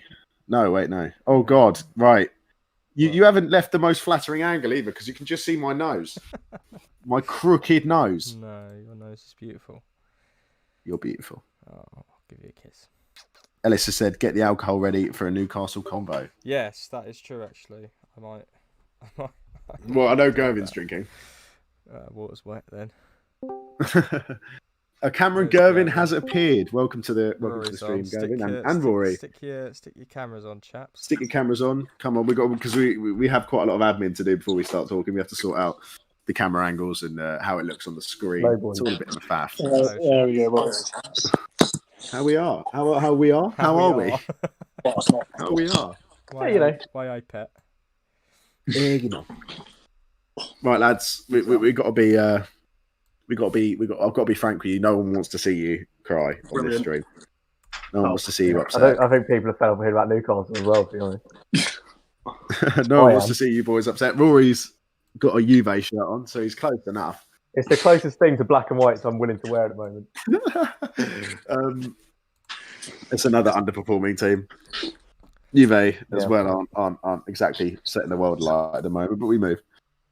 Cheers for coming. So yeah, this is a massive chat for us to have with these boys, because it's a real issue in not just in terms of Newcastle Football Club, but in terms of modern football in general. Really, the way that clubs are being run at the moment, this is probably the worst example in the top flight, and I can tell you from our group chat, these boys have got a lot to say about their manager and the owner and the way that things are being played. I'll kind of give the microphone to Cameron Gervin, who can, after he's done, pass it over to Rory Goodman, who can continue the points. What's going on with Newcastle at the moment? It's fucking shambles, mate. Honestly, shambles. I don't even know what to start with it. Just anyone that watches any football game just can see what's wrong with Newcastle at the moment. Like, it's not a hidden thing. Like with Frank Lampard, it was, what is quite wrong here? What's not quite working for him? With Steve Bruce, it's fucking obvious to everyone knows what's happening. It's not good enough. Like, no, it never will be. You look at your last sort of few results. I'll just stick them up here. 2-1 Leeds, 2-0 Aston Villa, 3-0 Arsenal, 1-0 Sheffield, 2-1 Leicester, and then obviously that draw against Liverpool. So I said those two points from 33 or something. In the chat, Matthew Hopel, Rory looks like a white tie from AFTV. Oh yeah, I need to get a second pair of headphones in, did I? Absolutely. Actually, if I'm being a white comment of the day so far. Thank you for that. Comment of the day so far. That is fantastic. Thank you. That garnered quite the laugh from the from the chat. Well done. But no, yeah, it is an issue. I mean, you guys. I mean, it's just we've got Graham Jones in now. Graham Jones, the coach from Bournemouth. Yeah. You know, he's massive success. He had Luton 17 win %, so he's going to save us in the Premier now. Positive what a coach! Honestly, honestly, we should have. If we had any ambition, we'd have got him in. Why Jalen to the North East? Everyone that we're linked with also is a human and realises that Mike Ashley's the owner. Yeah. It takes a desperate man at the moment to come to Newcastle. The only people we're getting in are people that are shit or risking their jobs. Like, the reason we could have got Jess Lingard is he was our favourite at Man United. If he come to Newcastle, he would have started every week. Like at West Ham, he'll be a bench player coming into starter. At Newcastle, would have been our main player. He would have been our main player. Yeah. No, if we'd gone for him, we could have got him. We could have got him if he came to us, but he just decided not to. So, am I still quiet, by the way, Gavin, on the stream, or am I loud again? I can't tell. I'm not listening to the stream. It was just Alex was really, really loud compared to Alex is quite loud. Discord. I think it's because he doesn't use Discord very often. His mic probably was just telling. Yeah, every time he spoke, I turned my volume down, and then when you spoke, I turned the volume back up. Sorry, it was a bit of a disparity. But no, I think Rory does have a point. You know, Jesse Lingard can either go to Newcastle and be a kind of player who's going to basically spend the whole game sitting on the edge of his box defending, and then trying to lump it long to Alan St-Maximin and Callum Wilson to try and get a goal, or he can go to West Ham and play interesting football and potentially end up on a European trip at the end of if he ended up staying past the summer. But it's not good. It's not, it's definitely a dodgy situation. I've given up. Like, normally I'm at work now when Newcastle play. A few weeks ago, I was purposely taking my break. When Newcastle, I was like, I'll take an hour break. When Newcastle kicks off, I'll watch the first half. Now when Newcastle play, I'm planning my breaks around so I don't watch it. I cannot be asked to sit there for 45 minutes of my life and watch some shit football where we're not going to play. I'm just going to leave that break depressed and just go, what's the point in that? Unreal. Rory, I mean, I've heard from Gervin. I'll try and put a positive spin on it for the two of you. I know it's difficult, but if Steve Bruce were to go, what direction would you want this club to go in? Who would you like, ideally, these players to bring in? The owner to bring in? If you had your choice of who's got Salah's good. But I think there's a penalty. I think or something. There's VAR for who? Chris Kamara. We've done that joke already. Firmino has handballed it, but I'm not sure where. Hang on, there's a VAR check. Oh wow. Hang on. For handball. Dub check in progress. I'm not sure what it's for, but there's a handball. Right. I don't know. Anyway, we're not watching it. So, Gervin, you're our eyes here. We're not. No, Gervin is our eyes and ears at the moment for this game. Alessandro in the chat has said, "I used my new phone. The audio is better. Allow it, Gerv." No, the audio is better. It's just you're really loud in comparison to Lampard. Yeah, it's probably just because you had your Discord turned up to 100%. That's just why. The goal is disallowed. It was a handball by Bobby Firmino, despite the fact him getting rugby tackled by Eric Dyer. VAR's working as it always does. It was definitely a handball. Definitely a handball, but very unfortunate. Yeah. All right, fair enough. So yeah, I mean, Rory, if you had your pick of the realistic available manager, I'm going to suggest that you're going to turn around and go, yeah, we'll get Massi Allegri in to come and take over at Newcastle. But if you had your pick of, I mean, obviously, is on his way. Brendan Rodgers, yeah, he's kicking about. Oh no, he's left. He's gone. Come back. I'm sorry. Yeah,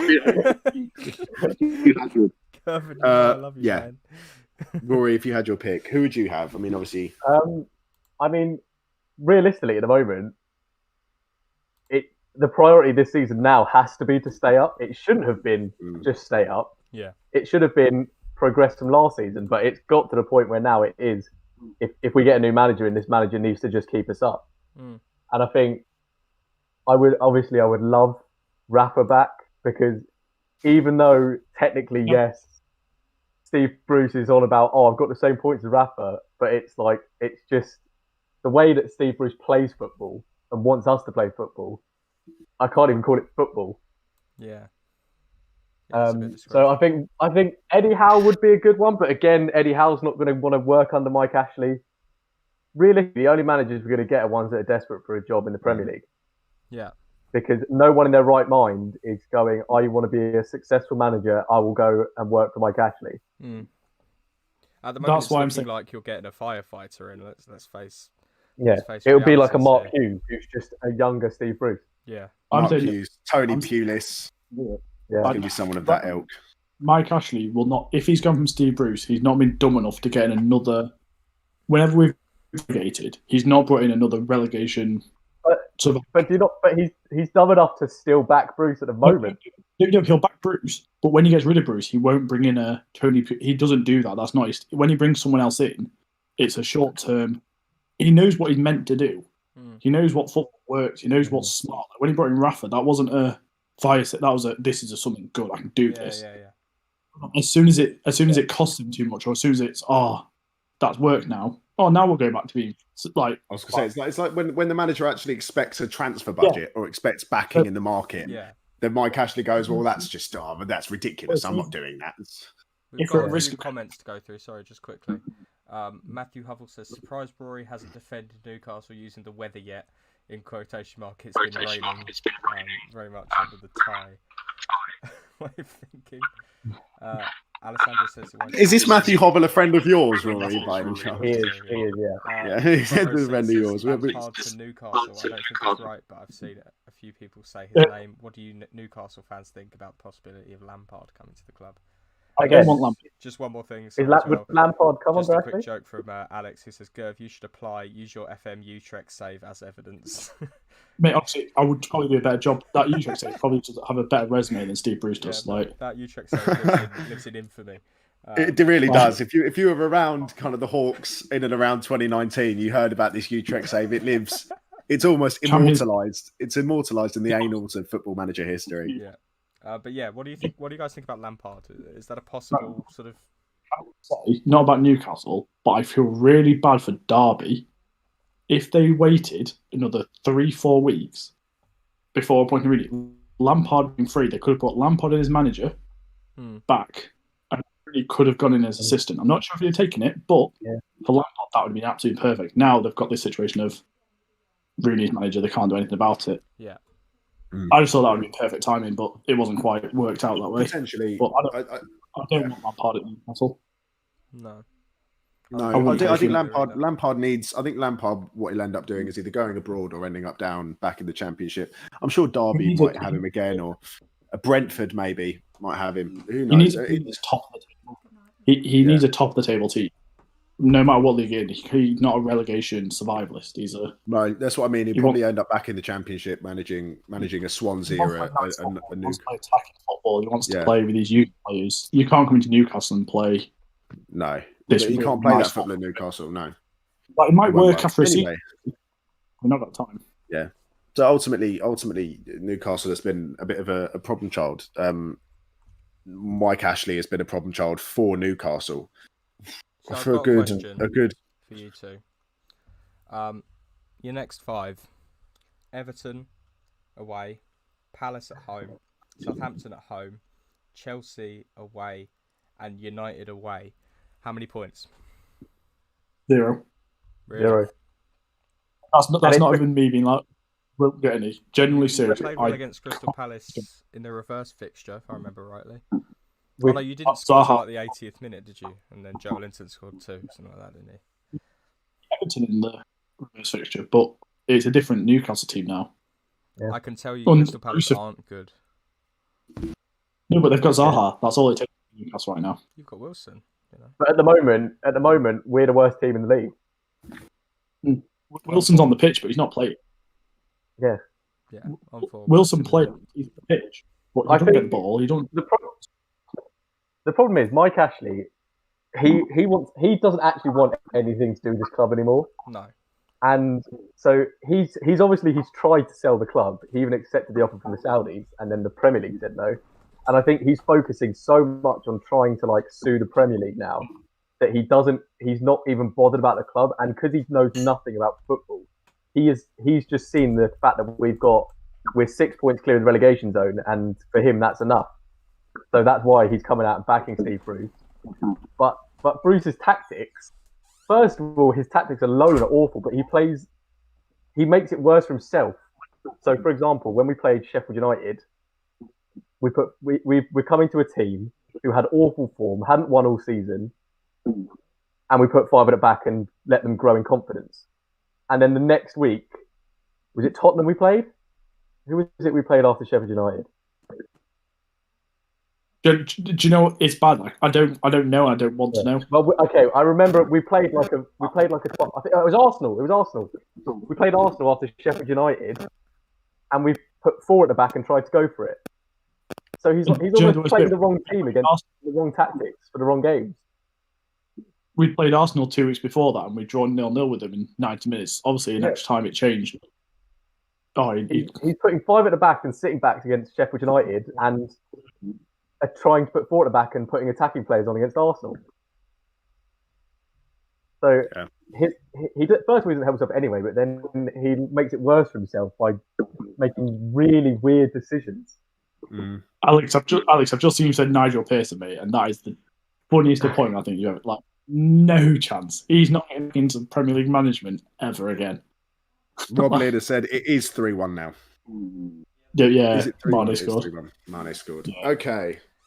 So boys, I mean, we also, I mean, we've covered Newcastle. I think there is a massive issue at your club, and hopefully, for the sake of not just your club, but the sake of football, it gets sorted quickly. Jamie, hi. Sorry, I only think that's okay. 3-1, with the tier list. By the way. Don't know if anybody's.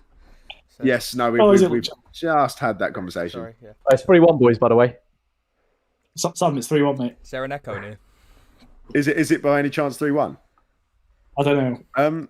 Jamie, if we wanted an extra head or an extra couple heads on the, we were planning on doing a couple of tier lists tonight. I don't know if Jamie's got them ready and prepped. If we wanted a couple of extra heads on the tier list that we're going to run for tonight, if you boys are free to give us your fantastic opinions on. I'll do a couple. I believe they're Premier League all time in positions, aren't they?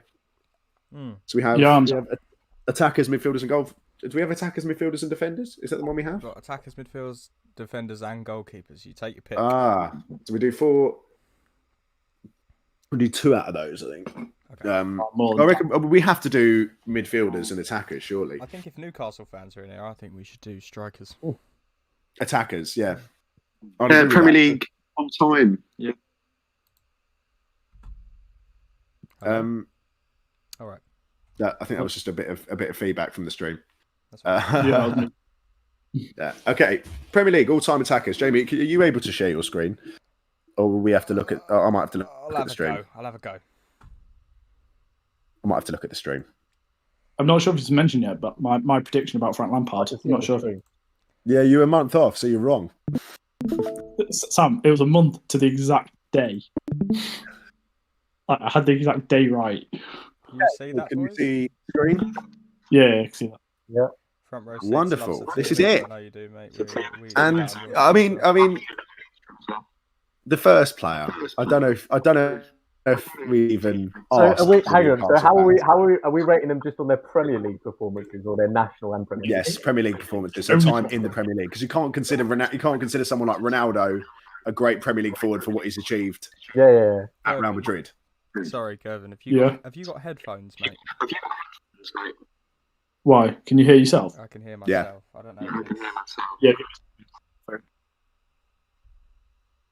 Is that all right? Sorry, mate. I just there's feedback on the stream, I reckon,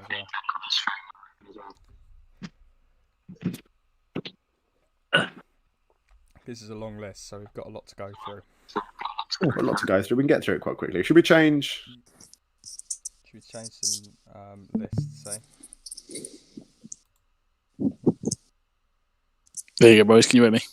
Yeah, that's better. There we go. Whack your video back on. Oh my god, you're beautiful.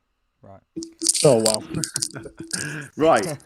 Should we change the tiers? Because I feel like let's do some tier. There's no bad tier here. There's no bad tier. There's. I don't know. I think they should be. There's definitely one or two that I put in the bad tier here. Okay, we'll put one. I was going to say I'm looking at which is the low tier. I'm looking at this fella wearing a Newcastle kit, and I just don't see how he's going to get anything above C tier here. Okay, I can't see it. What I'll do for C tier, I'll say very good, but not the best. Not elite. Not elite. There you go. I like that. B should be double decent. Mm-hmm. Double decent. A should be first name on the team sheet. A's. I reckon A is just elite. Yeah. Elite level. Elite. Not quite like the greatest ever, and then this is double decent. Double decent. We like that as a tier name, don't we? We do that. Very good, but the red one should just be Premier League top goal scorer. Just but Rory, he's literally the greatest of all time. So I was gonna. I've just noticed. I believe this tier list has missed out on. Has he missed out on Thierry Henry? No, he's there. Okay, well, we'll crack on. The first one. There's no point in even asking these two where they think that Alan Shearer should be going. Alan Shearer goes right at the top. Let's move on. Next one is a player that I never really got to see play. I've got to be honest. I'm obviously a little bit younger than everyone here. I don't think any of us really got to see him play, if I'm honest. No, Andy Cole. But he is going elite. He has to go elite. Yeah. I think, treble winner. Yeah, like, everything. When you hear the stats and everything he's done in his career, he has to be elite. Like, Carlos Tevez. Now I'm a bit biased here. The West Ham boy. I'm a bit biased here, but I'm biased, but not for the reason that Lambo is. I just like Tevez. Oh, okay. You just like him. Okay. No, I just like Tevez. Yeah, fair enough. I was a fan of Tevez just for pure shithousery, to be honest. Yeah, like I think Tevez would sway me on a player. Really, because I can see Aguero there, and Aguero for me is way higher than Tevez. So I'd probably put Tevez in double decent. I'd agree, because I think he didn't. He had a bit of a spotted. Even then, I'm saying very good, but not elite. If we're being like, I could back Tevez. I would say Tevez is very good, but not elite. Gervin, that's where I tried to be unbiased as hell, but that season that he kept us up, he kept you up. He was immense. He was immense, but I don't know. I just don't think he's in that elite in the Premier League. If you think he's going to be going into double decent, you're looking at. I'm looking at Diego Costa and Dimi Berbatov, and I just don't think Tevez is in that bracket. I'll give you very good, but not elite. Next man was It was a fluke. The flick was a fluke. No, he's definitely can't deny Nicholas was a fluke. Completely overrated. He is overrated. Definitely. You can't say overrated for Dennis Bergkamp. I don't know. I think you can, mate. No, you can't. Dennis Bergkamp. See, front row seats is saying double decent Tevez. I was just but just because it's a fluke doesn't make it brilliant. Look at Mo Diarmi. I trust front row seats implicitly. Look at Papi Cisse against Chelsea. No, I leave Tevez where he is. Tevez is very good, but not elite. Okay, Tevez sits there, right at the top. That sits there. Bergkamp for me is he's double decent. Double decent, yeah. He's double decent. I don't put him elite, but I put him double decent. I think he wasn't an elite striker. He was an elite player. He wasn't an elite attacker. He was the most subbed off person for Arsene Wenger. He had so much ability, and he was a great player. Big facts. Oh man, I've got to argue for my boy here. Yeah, you're about the next two probably as well. You'll be against the grain. Right. This guy's arguably my favourite ever Chelsea player behind Frank Lampard. Are we going off stats, or are we going off how they actually played? Overall. The ultimate big game player. Because if it's stats, he's the most overrated striker in Prem history. No, but the ultimate big game player. But if it's how he actually played, then it's double decent. It's double. Hang on. Well, this is the double thing. Decent. Hang on. This is the thing with players like Drogba. In the Premier League, their stats and their sort of overall stats don't look as good. You know, you look at players like Gerrard. If you're doing a Premier League all-time 11, you don't put Gerrard in because Gerrard never won the Premier League. Now with Drogba, you know, big game player. You know, did he win every single cup final he was in? Is that a stat? I feel like. I believe so. Didier Drogba scored as many goals as cup finals he played in. Yeah. I think Drogba is a go-to Chelsea player, but an elite Premier League player. To be honest, I will agree in putting Drogba in double decent because his best performances were in finals and knockout competitions. The ones that I remember him for were generally in knockout competitions, while he lifted the squad massively in Premier League games. I would agree. Or any game against Arsenal, I would like to put him right at the very top of double decent. Just saying, Joe Linton's technically got the same amount of goals as finals he's played in, like. Yeah, no, I know, but it wasn't like 14. I mean, it wasn't like 14 finals. Joe Linton is the GOAT, so right. Stick him right at the top. I think stick him at the top of double decent. It was absolutely imperious. Was he better than Bergkamp though? Yeah, I think pure goal scorer better than Bergkamp. I'll let you have it because you watched him far more than I did, obviously. But Diego Costa, overrated. I love him. Oh, overrated is harsh. I love Costa. I love Costa as well. I love Costa. I love him, but he's not on Tevez's level. I mean, we've Tevez in very good, but not elite.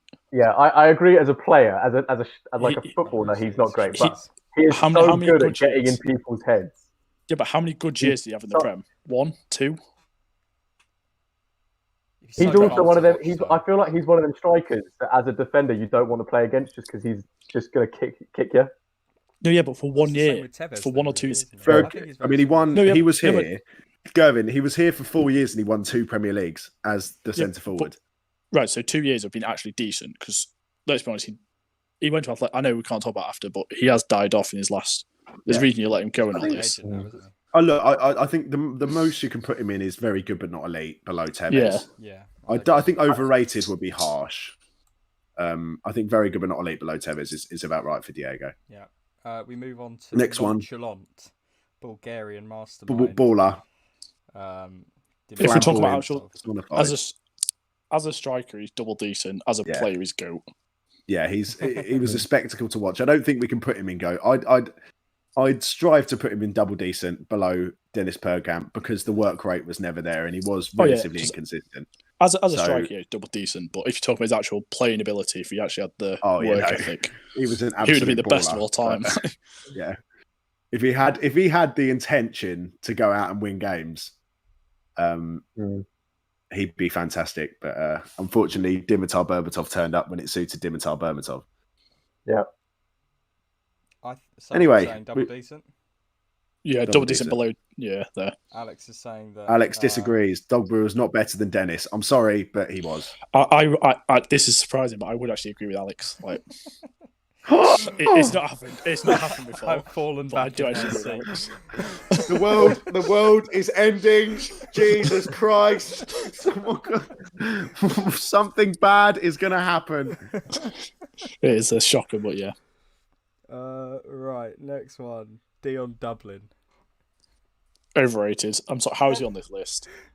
Realistically, I would say overrated. When you talk, yeah, he was a great striker. But when you talk about the best strikers of all time, if anyone says Dion Dublin, you laugh at them and carry on the conversation. Yeah, you don't continue actually supporting that point. Like no. Next one, Dwight York. Dwight York, yeah. Partner to at one point partner to Andy Cole.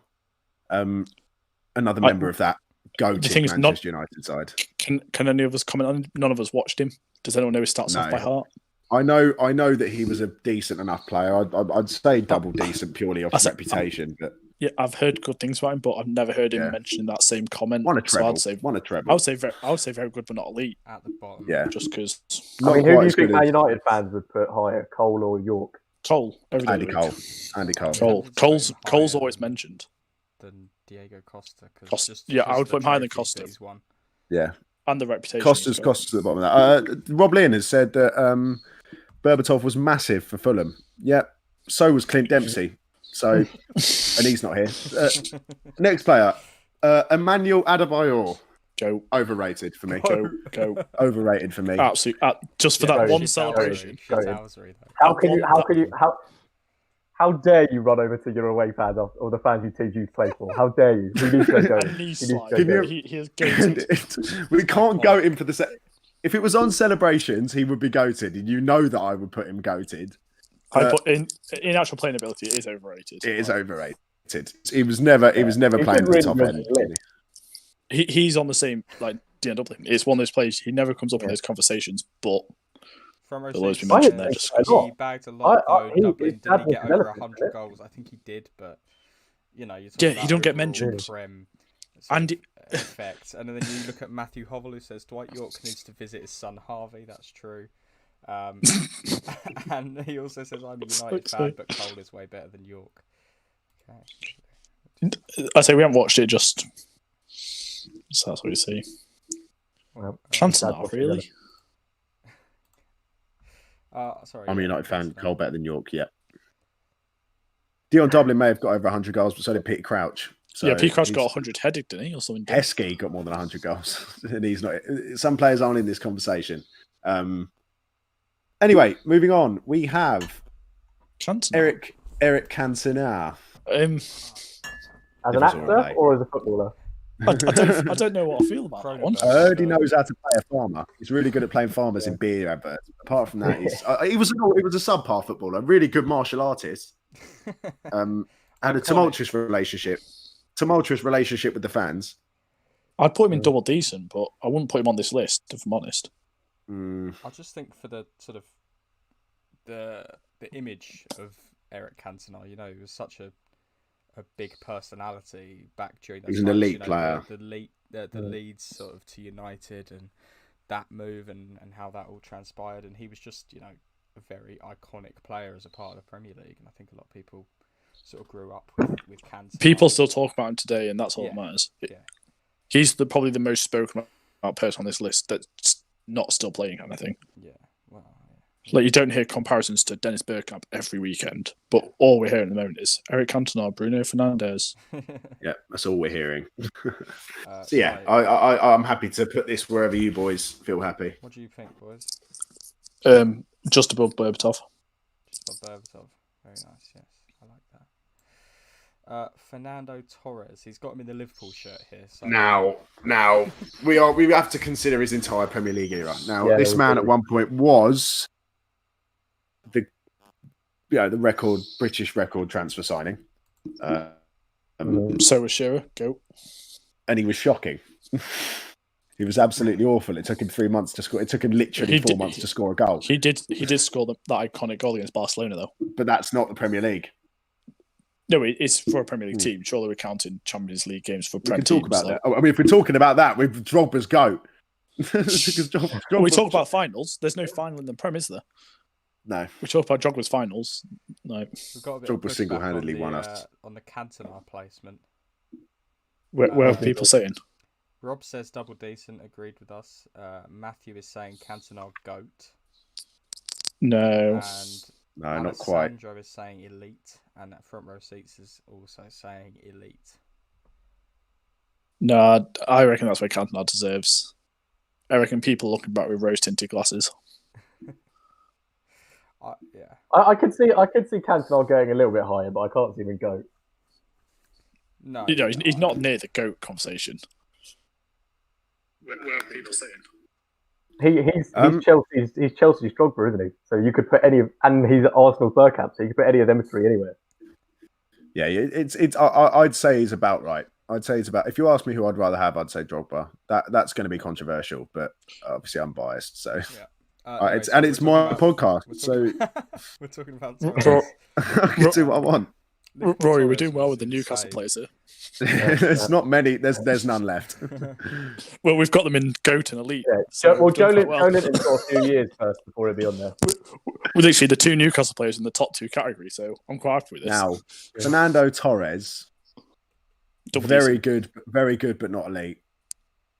Yeah, the way his season at Liverpool, he was superb. But the way his season nosedived after the Chelsea move. It was that miss, wasn't it? It was the miss against United. Yeah, he is top of double decent though. He's top of very good, but not elite for me. Yeah, I was going to say top of very good. He's not Drogba. Really? That time in Liverpool shit, he was good. You've got to look at longevity. He's not got the longevity of Bergkamp, Cantona, Drogba. He had a great season. He was unmatched. When he had long sleeves and a hairband, and that was great. Oh, I think okay. I will accept that being there. Yeah. Now I'm going to upset Gianfranco. This is our resident Italian is going to be interested in this one. I don't think he's overrated. Overrated. It's overrated. Sam, you want to say it as well? No, he was a great player. He was really exciting to watch, but he was more exciting in his time in Italy. So I'd say, but purely based off his time in the Premier League, while I loved him and while I thought he was fantastic, 59 goals he's in not 229 appearances. Yeah, overrated is probably about right. To consider him. I bet you boys are about to lose a subscriber at this rate. Alex, it's like having if you put Shevchenko on this list, he would be overrated because in time in the Prem was fucking horrendous. Zola had he's just texting me saying anything less than double decent for Zola's a war crime. So his time at Chelsea was not good. Right. Next up's an interesting one. Harry. I've got a very specific opinion of Harry Kane, and that is that he is already an elite striker. Are we talking now?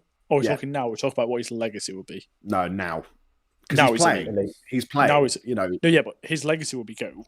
He is currently elite. Yeah, and I'd say elite right now. I watched a thing on him recently, and when you used to watch Kane, it was for the attacking purpose, but now I've he's Harry Kane. He's his defensive work rate as well. His market value is 170, 180 million pounds at the very least at the moment. He would be the most expensive transfer. He's the closest thing we're getting to another Shearer in the Premier League. Yeah, definitely. 10 viewers. Next up, is that? No, who is that next up, Jamie? Is that Mr. Ian Wright? Can I see from here? Ian Wright. Ian Wright.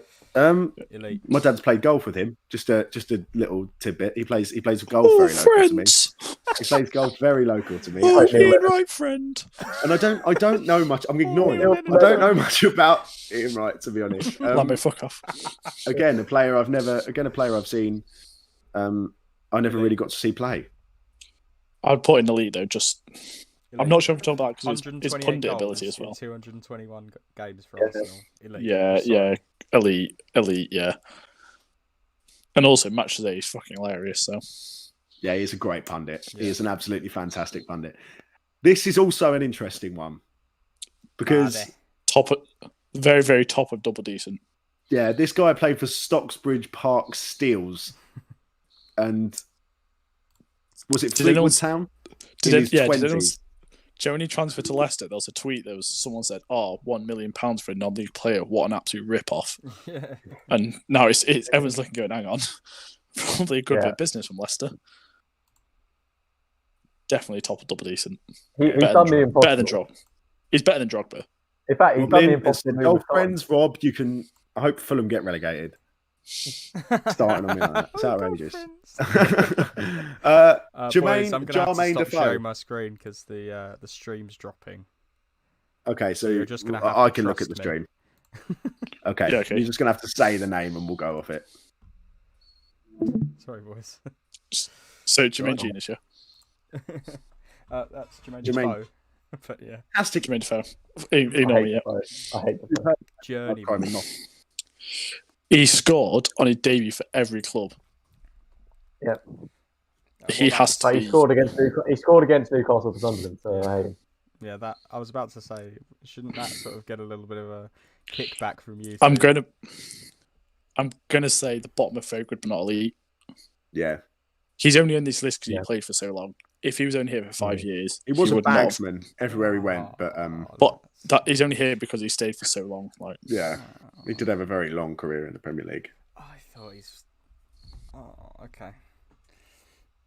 I agree. He was a great striker, but Lambo, if his career was 10 years long, would he be on this list? Yeah. No, I know. I'm just. I like Jermaine Defoe. Yeah, it's. Cheers. Sounds great. Of course you do. Jimmy Floyd Hasselbank looks like the next one. None of us have watched him. None of us can comment on it. Sam? I know he was a decent enough player, but I'd say wherever you want to put him, I can't really. Because I don't think if you've got the stats, then. Rob Linder said, "Guys, you have a girl in the chat." Poppy Story is here. Ah, oh my Poppy. God, female. Jesus, female. What do we do? Needs to be double decent. Yeah, the you get those female viewers up. Oh, mate. It's because I'm female viewing, so I've put my jumper on. I've covered up the body, so everyone's coming. Oh, get over yourself. They're flocking in now. Also, this is also coincided, but I believe the football coming to an end. Thank you for joining in, Poppy. Thank you very much. You've got 11. Yeah, Poppy is a diehard Spurs fan, you know. If you're in the chat right now and you're one of the 10 or 11 viewers. Ellis Woodley, what am I, a duck? then please say hello, leave a comment, and that is absolutely quacking banter. Yeah. Is that Kevin Phillips, the next one? Right, that is bottom of overrated. In fact, I don't even think he should make the list. I can't actually believe Kevin Phillips is even here. Who's the one after Kevin Phillips? Wasn't Kevin Phillips the last English player to win the Premier League Golden Boot? Jamie Vardy. Harry Kane. Jamie Vardy. Right, I stand corrected. I meant before Harry Kane. Jamie Vardy. I reiterate, Jamie Vardy. There's quite a few of them now, Lambo. Yeah, no, there's quite a few people. No, Kane got the top scorer even in Leicester's title-winning season, didn't he? Just to clarify, Lambo, we've all said but 2 strikers who've won it before then. All right, shut up. I hate all of you. Right. I don't actually know who this person is. Put him in overrated. Sorry.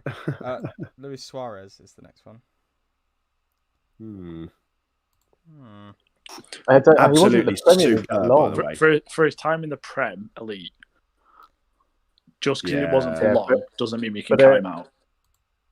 When he was here, he was the best in the world. Hang on, isn't there someone before Luis Suarez? I can't see who it is because I'm not going to lie. It's very, very small.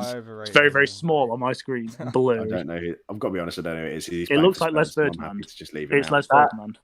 Is it Les Ferdinand? It's Les Ferdinand. Overrated. Why didn't they put him in a Leicester kit then?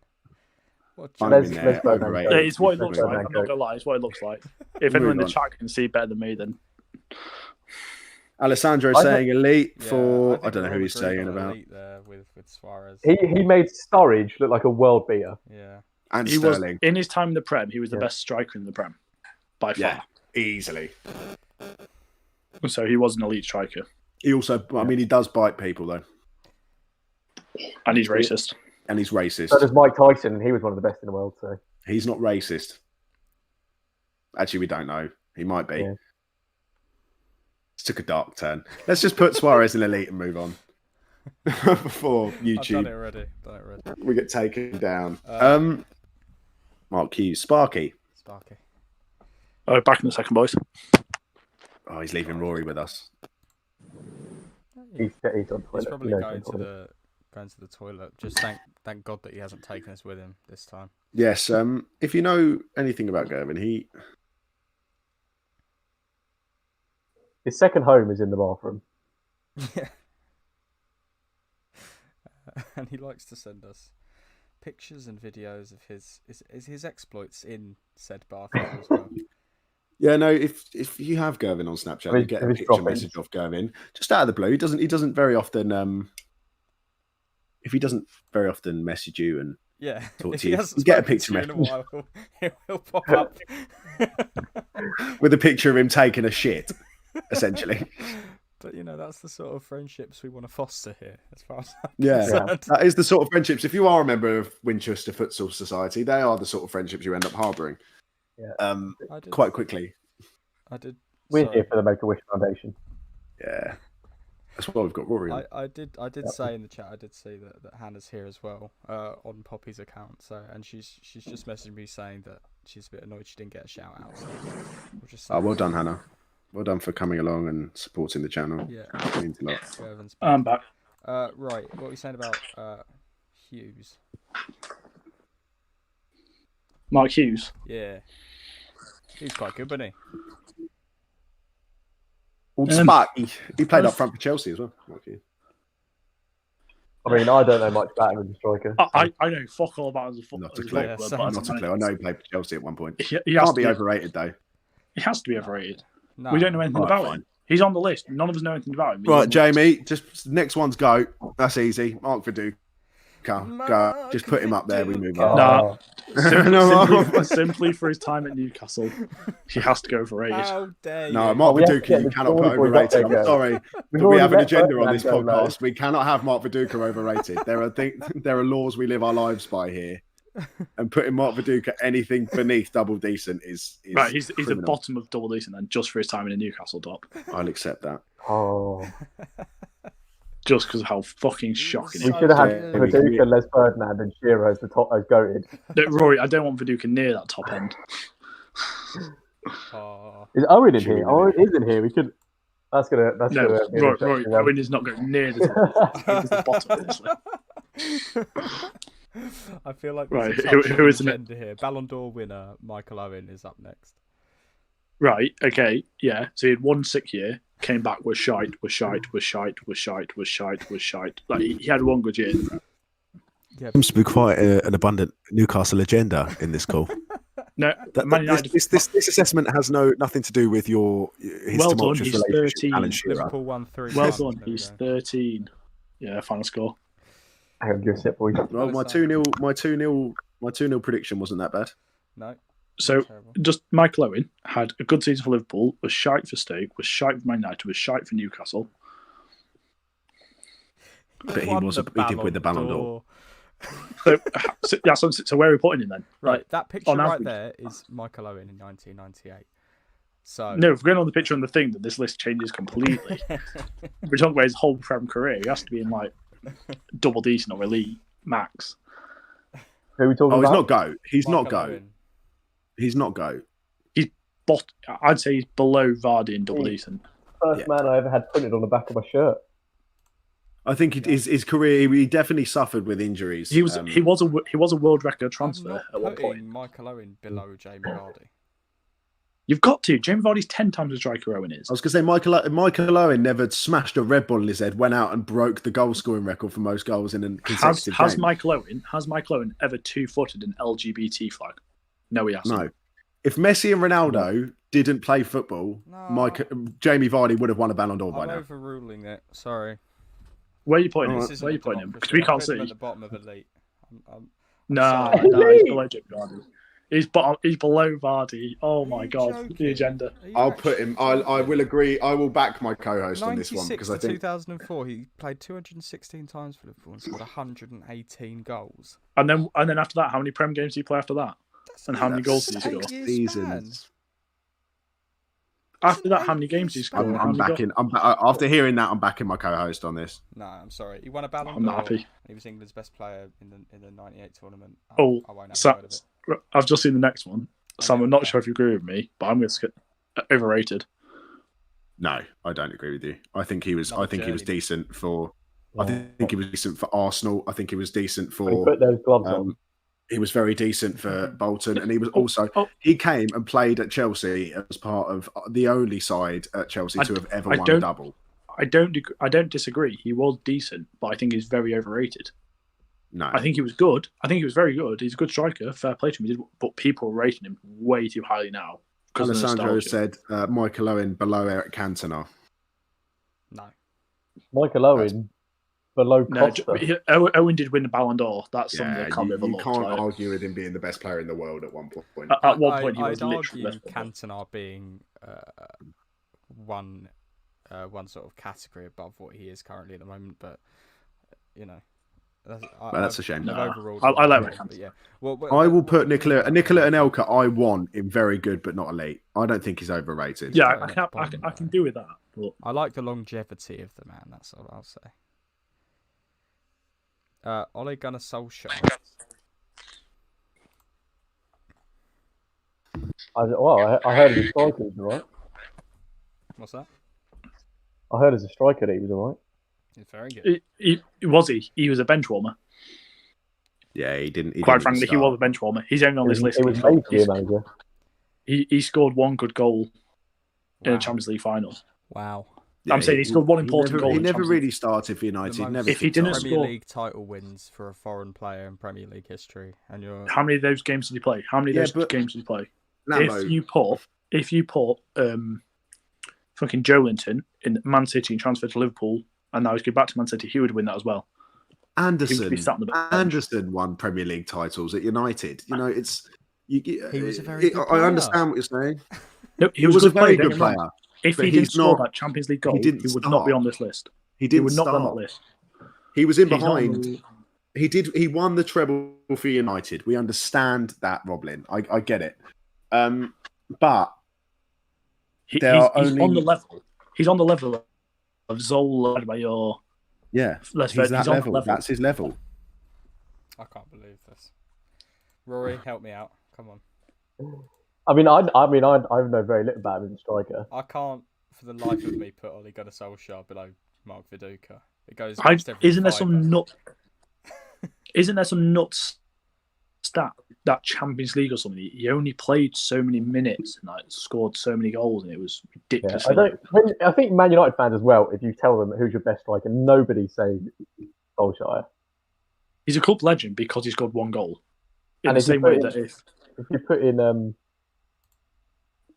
York. Yeah, he's not on that level. Is he better than York? Lambert, where do you want him? Do you know what? I'll stick him very good, but not elite. I'd agree with that. I'm putting him above Costa, below York. All right. Not happy about it. I'm doing it. Right. Do it. The celebration. Here he is. Robbie Fowler. Mr. Charlie. What do we think about Robbie? He loves a bit of the Charlie, doesn't he? He does. You boys are right. I think they're both frozen. They're both currently frozen. We've had a bit of a technical issue here with our two esteemed guests. Rory appears to have left and returned. Anyway, while we sort this out, we'll talk about Robbie Fowler. Produced one of the best celebrations we've seen in the Premier League, I think. Oh, they're both gone. So it's just you. But a massive picture of you now. This is. It's all going wrong. It's all gone wrong. It's a nightmare. Chaps. Stay with us while we figure out these technical issues. Fantastic angles, Gerv and Rory. Yeah, the Ellis has just said. They seem to have cut the internet off sort of north of the Watford Gap. Nightmare. Yeah. Hate to see it, didn't you? Do the rest without him, can't we? I suppose we'll get through him quite quickly. Hey. Oh no! Oh, here he is. You two seem to have managed to return just in time. I'm not gonna lie, I blame Sam's internet. Sam's. That seems fair. Sam was the only one that didn't disconnect. Like me and Roy both disconnected, so it must be Sam's issue. You're not on the Oh, you're on the fuck. Anyway, we're talking about now that they're them two are back. I'm just going to quickly nip to the loo, Lois, and I'll leave you to deal with the next few. Okay. Yeah, Robbie Fowler. I'm sorry. None of us watched him. None of us think Jermaine Defoe's level. I reckon Torres. Wow. I'd say double decent. Personally. I don't think none of us watched him. I don't think we can put him that high because he's not spoken about in the regard of the rest of them. Okay, I'll back your logic. Yeah, like if we watched him and we knew differently, then yeah, fair. But we weren't there watching him on a Saturday going, bloody hell, can't wait for Robbie Fowler to play today. Robbie Keane. But Robbie Keane. No, Robbie Keane as well is the next player. Oh, Robbie Keane. Oh, agreed. Yeah, I'll back it just because Spurs. And also, I don't think he ever scored a ridiculous amount of goals. And I've got a massive agenda. The agenda against United is mad, says Michael Nichols. He's joined the chat now. He's finished the game. What do you mean? How's the agenda against Man United? That's a good agenda. Cole in the elite. Oh, I think we have to wait for Sam to get back for it. We've still got 4 United players to go as well. Can we miss the next 3? What? Lukaku, can we skip to and Van Persie? Yeah, can we skip to Aguero? Because I think Sam needs to be back for them. Because can't skip to Aguero. Rory is just having Rory's having a nightmare. Of it. Rory's sitting outside his room trying to get Wi-Fi. It's classic Rory Goodman. He's here. Hey, there he is. Hello. Sorry, the laptop wasn't having it, so switched to mobile. Disrespect. Right. The older forwards are getting a mad. They've said. I mean, yeah, it probably is a little bit of disrespect, but it is. But that's because we didn't watch them. You can only go stats, and as we've said, stats don't show the whole picture. If we didn't watch them, we can't talk about them like that. Yeah. I'm not going to lie and pretend I watched every single one of Solskjaer's games because I was 2 years old when he was playing. Like. Yeah. But then sometimes stats do precede. With Shearer, I only saw the end of Shearer's career and stats do precede him. Yeah. But Solskjaer's stats don't precede him, so I can't comment on his. And we're not saying we're right. We're just saying this is our opinion. Yeah. no, we're right. This is facts. Oh, yeah. This is half the official list. Half of what we're saying is right. This is factually correct. Rory's Wi-Fi is the Premier League. This is a problem that we have a lot. The Premier League have certified this tier list. It's the official list anyway. So. Eric Cantona, man, just look at how he changed the game. Yeah, so does Bruno. Bruno's a fucking fraud. Wow. Nichols is Bruno's coming in. Yeah, that's going to cause some arguments in the comment. So, whoops. That's what you hear. Anyway, to be honest, mate. Yeah, Van Persie, go. Go. I don't care what else says. Van Persie, go. Having him as your any on pro clubs always ends in tears. Honestly, when Rory said, "Oh, Lambo," we were playing, and Rory's like, "I'm lagging," and we went, "Oh, Rory, just figure it out." He turned his light bulb off, thinking I'll sort out his Wi-Fi. It turned out he was downloading Apex Legends while we were playing, so he was fucking his Wi-Fi was doing 1,000 ping. Oh, it was shambles. Return of the Mac. Right. We're on Van Persie, Sam, or we put him in elite. Elite. I said go. Elite level striker. I think he's one of the greatest of all time. I think he's in the top 5, and I think if you're getting anyone close to Shearer, it's nearly Van Persie is one of your best options. There's only front row seats is not happy with the estimation that Bruno is a fraud. Right. Let me explain. So. Oh, this is going to get heated. No, I don't think front row seats is about the fraud list. the fraud list doesn't mean they're a bad player or a bad manager or a bad person. But just the a keyboard warrior, any go. The fraud list means that like rated higher than they're currently operating. Like Klopp is on the fraud list currently. Bruno is close to that list at the moment. He's dropped a couple of stinkers in big games. I don't know. I think he's a bit of a stinker, if I'm honest, mate. Yeah, listen, look, I don't think Bruno is a fraud. I think.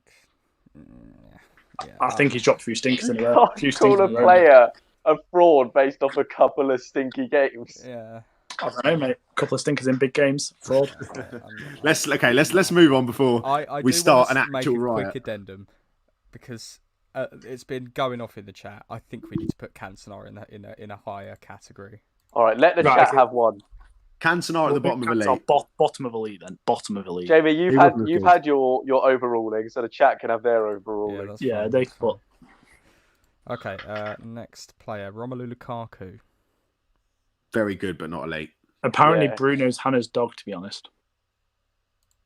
Cool. Right. Just a comment. I think Lukaku's better in the Italian league, but he was very good in the Premier League. Lukaku was a double decent striker. Yeah. Very good, but not elite for me. I don't think he was. Cheers, Mike. I think based off of Everton and West Brom career, I think he's double decent. Really? No, but you can't put him above some of the players in very good but not elite, though, as far as I'm concerned, because he had no longevity. Really. I want it with tarnish because that Man United was mismanaged. Like, and obviously he's done very well at Inter, but I think he didn't do great at United, did he? I don't want to put him above Costa, if I'm being honest. Yeah, I mean, I guess if we're judging Torres on everywhere he went, then you have to consider Lukaku's time at United. Yeah. That very good but not elite then, because he was a top tier striker. Cheers, front row seats. Thank you, Jamie. Yeah, I'm gonna throw my phone out the window if Aguero doesn't get go. Yeah, we'll talk about that in a sec. But yeah, do you boys agree? Sort of very good but not elite. Yeah, the top are very good but not elite in my opinion. Mm-hmm. Yeah, just because he got mismanaged at United for a season and it's ruined everyone's. Right, Ruud van Nistelrooy. Hang on, I'm just going to go through some comments quickly because there's a few. It's popping off in the chat. Cantona elite, Lambo coming in clutch. Yeah, Ellis has said that someone wants us to look at the group chat. I will be looking at the group chat, but after the stream, Sam, we've already done that. And see what everyone's. Have we? We've already done that. I'm going to throw my phone out the window. Tilbrook, this feels like a little reunion. I'm sure that Rory and all his friends and his girlfriend are having a lovely reunion. I've just got some die-hard followers with me. I promise I'll go. I myself will go through the chat and maybe respond to a couple of things. Maybe I feel like it. I'm not gonna promise anything. You know. Anyway, moving on. We've got Rude, elite, bottom of elite, potentially. Oh, I'd go middle of elite. I reckon he was. This man won league after league after league after. He's not GOAT, but this man won title after title after title after title. He's elite. He's definitely elite. I put him above Harry Kane. I put him above Harry Kane. No, I put him between your. I'll put him above your. Between York and Wright. It's difficult. It's difficult to compare Ruud and Kane because I think once Kane's had as long as Ruud did, Kane will be like. Yeah, lads, that's not Dwight York. That's Andy Cole. Oh, sorry. Yeah, no, sorry. My bad. Sorry, Cole. Yeah, between he wasn't quite. Okay, fine. I'll accept that. Between Kane and Ian Wright. Kane's Mike 28 years old now. Spill some Rory secrets, trying to stir the pot. Ellis has said, "Yeah, do it in the chat." This is like a lesson. If anyone wants to come on, by the way, after this, if anyone wants to come on and just, My mate Tilbrook said maybe not tonight, but he said he wants to come on at some point. Definitely, we'll definitely have him on because whenever he comes in, he always interacts and we have a fun time when Tilbrook comes in. This Dutch Prem striker, Ruud. Yeah, talking about Ruud Gullit. No, Van Nistelrooy. Oh, Ruud Van Nistelrooy. Van Persie. Oh right. Van Persie's better. Tilbrook, I'm not having Kane slander from you. You can't have Kane slander from anyone, really. We've got our first go after Shearer here. Yeah. No, Aguero, yeah. We've got 3 goats in this little portion, actually. 4. There's one of them I'm going to doubt. Aguero's definitely a GOAT. Yeah, 100%. What a player, and just his goals. And one of the best. He's given me as a neutral one of the best moments I've ever seen in football. Yeah, like he made. I'm not sure just because it's our generation, but he's the best striker we've ever watched. Yeah, absolutely. His goal is up there with the Sen-Gervin goal.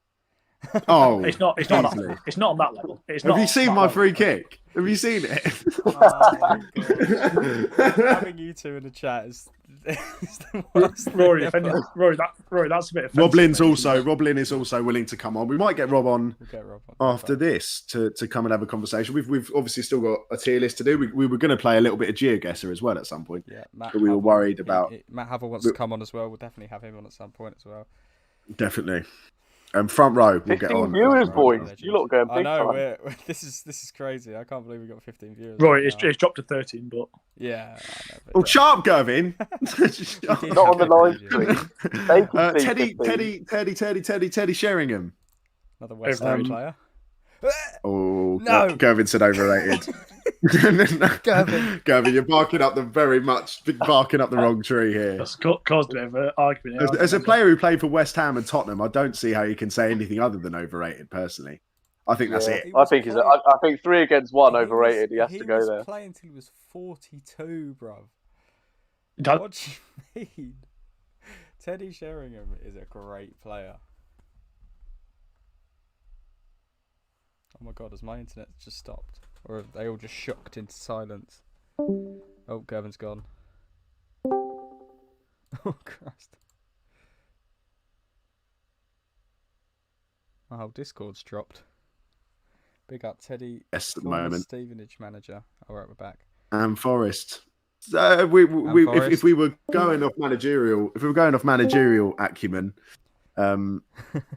I don't know which players. Alan Shearer would be overrated, unfortunately, for his time at Newcastle. Did I just hear that right, Sam? Did Sam just say that Alan Shearer is overrated for his time? No. I said if we were going off managerial ability. No, Alan Shearer did all he could. Alan Shearer there was no saving that. There was no saving that. If you gave that team to Pep Guardiola, he would have got relegated. Or Femi Martins. Like, our team was shite. Like, Alan Shearer gets the most slack for a manager. Right, just quickly. So you boys are all saying Sheringham in overrated. Yeah. That is wild. Yeah, just overrated. No, I'm not sure. I never watched him. Wild. Okay. That is wild. That's loud. I've used my overall, so I can't do that anymore. The thing is, a lot of players in this list, I don't think are bad players, but for me, they're overrated because they don't come up in the conversation with the rest of them. When someone says, "Oh, they're overrated," because they're overrated because they're on this list, which is the best Premier League strikers, but they're not. If someone says, "Oh, who's the best striker in Prem history?" I've never heard anyone go, "Oh, Teddy Sheringham, actually." Kevin Phillips. Yeah, like. Top of overrated, very top, but yeah, no. And these two, I'm not having off anyone else. These two are I think they're both overrated. These two are both go. Henry go. Rooney, especially Rooney. Rooney is very overrated. Rooney's go. Rooney's go. Henry's go. Henry's go. Henry's go. It's our podcast. We're doing what we want. All right. Right, but Henry is below. Henry is below Shearer. I'd put. Well, you can't have somebody above Shearer. He's the top Shearer is the greatest striker. I will allow them to have this.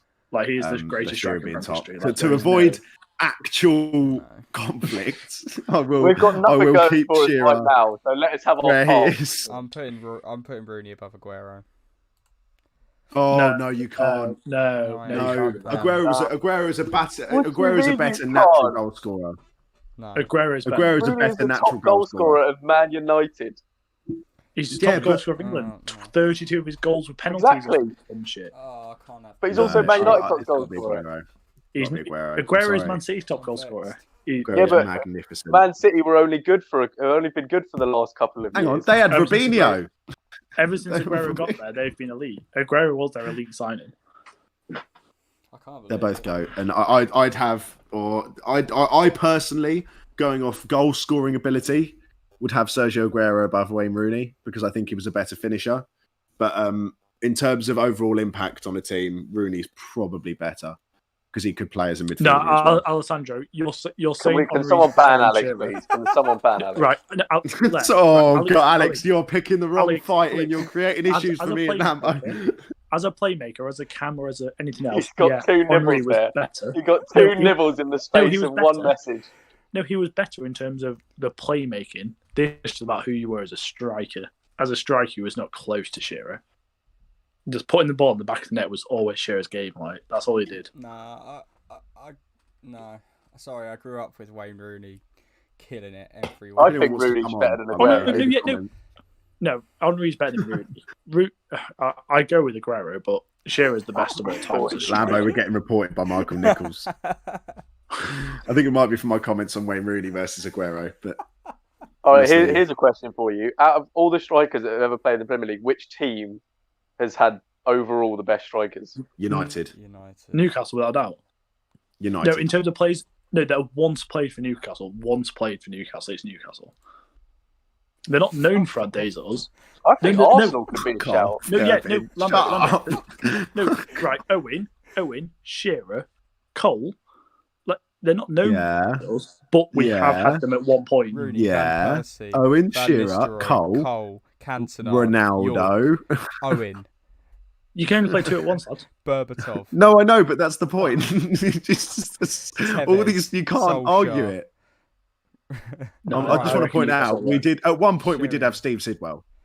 Chelsea have had Steve Sidwell as a striker. If you think about it, Chelsea have had Shevchenko, Pato, Drogba, Costa, Morata was decent. Newcastle have had Dumbia. Where's Paul Robinson? Dumbia. I've got to read through some comments. Pusk RE, I don't know who that is. Says, say hello in chat. He says, "How dare you? How dare you? Rooney is above Henry. Rooney is the best player to grace the Premier League." We're not sure who Pusk RE is. We're just gonna have to. Well, thank you. For Rooney's best player. No, he's not the best player to grace the Premier history at all. He's not. He's not even the best. He's not even the best striker to grace the Premier League. If I wasn't in a call with two Newcastle fans, I'd put Henry above Shearer, but I'm not going to do it. I can understand the Henry. I can understand the Henry above Shearer, but this is strikers. It's not about players. It's about strikers. Tilbrook, Chelsea have had some stinkers. I'm going to go back into my Xbox chat after this, and I'm going to get some abuse. I've lived through some stinkers. Trust me. Steve Sidwell up front as a number 9 at one point. Alexandre Pato on loan for half a season. Ricardo Quaresma was at Chelsea for a little bit. I've lived through some shocking eras. Puskra is Bakewell. Lovely tart. I like Bakewell tarts, I've got to be honest. One of my He's coming. Where's Paul Robinson? Alessandro said he played striker for 20 minutes. Alessandro said Henry is better than Shearer. The order it should be in is Henry best, then Shearer, then Aguero, then Rooney. No, not in terms of strikers. Yeah. In terms of strikers, but that man thinks Zola's elite. So yeah, let's not. Alex, you're embarrassing the podcast. You're starting. This was always going to start a war. This was always going to start a war. If you said to me, who's the best player in Premier League, Henry could take that, but striker, it's Shearer every day of the week. I would agree with that. I think pure goal scorer, Shearer was better. Well, he scored 260. No one's come close. That's what I mean. Yeah. It's if Aguero is to break it, he's got to score another 10 for the next. Michael Nichols has said we all know Greenwood's better than Henry. Can someone ban him? Admin, can you ban Nichols? He said he was going to report our channel. He's going to report us. He can do what he wants. I'm sorry. That's report his channel if you want. That's he's on too many protein shakes. He said one too many. He's done one too many press-ups, or the lack of oxygen's got to his head. It's fine. Oh, mate, I'm a Chelsea fan as well. Werner is going to be another stinker. He's a stinker. He's a stinker. Another stinker. He is the stinker at the moment. I'm not going to give up on him yet. I'm not going to give up on him yet. Just come in and said, "Love Bakewell tarts." Cheers for that, Poppy. Yeah, Poppy, I think has had. Bakewell, I love it. What we're saying here, I will preface this by saying Pusker has said Alessandro is smoking. Poppy's pissed up right now, Tequila Rosé, so nothing's going well in that house. Alessandro is smoking. Nichols, go to bed. I reiterate that. Henry, this is he can't be the greatest. Nichols, I won't. Yeah, Puska, exactly. I won't. Flat out refusing. If anyone wants to come on, by the way, we're about to do. Me and Jamie are about to do. What are we about to do? Bakewell and Tilbrook. Come on. You two come and get your opinions on. Yeah, jump in the Discord right now. Let's have a. Let's have a 6-person. This is gonna test the strength of this stream. Having 6 people having this conversation at once. I'm on fully 4G, so if my connection dies, then take. No, you can get rid of me and Gervin. Oh no, fuck that. Okay. I'm staying.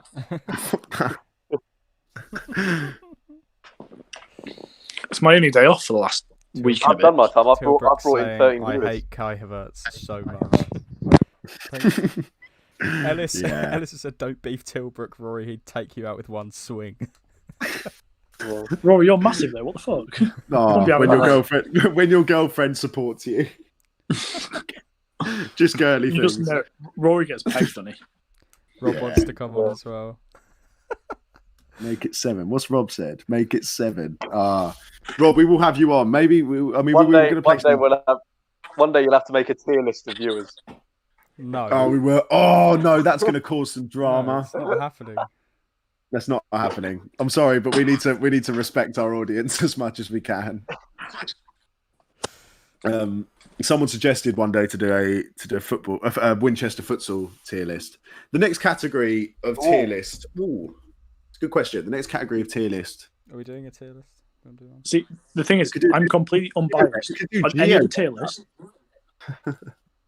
We could go on any of the tier list. I'm completely unbiased. So the only one I'm biased on is striker. I don't care about midfielders. The only issue is with GeoGuessr is that it kind of lags. Sharing your screen messes the stream up. Yeah, you're not wrong. It makes the stream die and become paraplegic and shit. So we can't really do that. We could do another tier list. We could do another tier list. We're on that vibe. All elite, apart Roblin. We're talking about the Winchester futsal tier list. Roblin has said all elite apart from Alessandro. Naylor, Naylor's overrated. Oh mate, I'm glad he's not watching. We don't need this kind of beef right now. The next tier list, boys. Drop in the chat. Drop in the chat some ideas for some tier lists we could do. What do you want to see? Do you want to do another football? We can't really do GeoGuessr at the moment because we can't play GeoGuessr at the moment. But let's all play a battle royale. The only issue with things is Jamie can't share his screen, so I can't see it because it makes the stream have an aneurysm. The stream has a heart attack. So drop in the chat right now any ideas for tier lists we could do for some of you guys. Tilbrook, come in. You have to invite him. Yeah, you got to invite him. Streets won't forget Alessandro. No, to be fair, the greatest. Rory's just shouting, "Tilbrook, come in," and then as if he just appears in the group, as if just joins this little chat. That's all it takes, mate. No, it's because he said he wants to come in. He said midfielder. He said do midfielders. Midfielders. We can do midfielders. There's not as many midfielders, so. What does that say, Mike? Fetishes, I believe. Okay. Can you invite people? Fetishes. Yeah, I'll need to add him on Discord. Let me message. I'll message. Nichols, we would play GeoGuessr, but with as I've explained 7 times. With Lambo sharing his screen, it lags the stream out and it becomes a massive issue for everyone. Mike just wants to GeoGuessr game like, oh, I know where that is. That is in northern Italy, actually. Oh, actually, that's in the south of Croatia. We will say we will do GeoGuessr tonight, but we'll figure it out somehow. Yeah, we'll get it to work. You might just have to turn our face cams off. We'll get Tilbrook in for some midfielders. Yeah. I defend better than any United player, ball or man. That is the elite mentality. Alex, I'm just going to say you did actually score a goal in pro clubs the other day, so we are very proud of you. Is Alex playing pro clubs with you? No, his pro. His bot. Oh, his pro. All right, We've called a bot.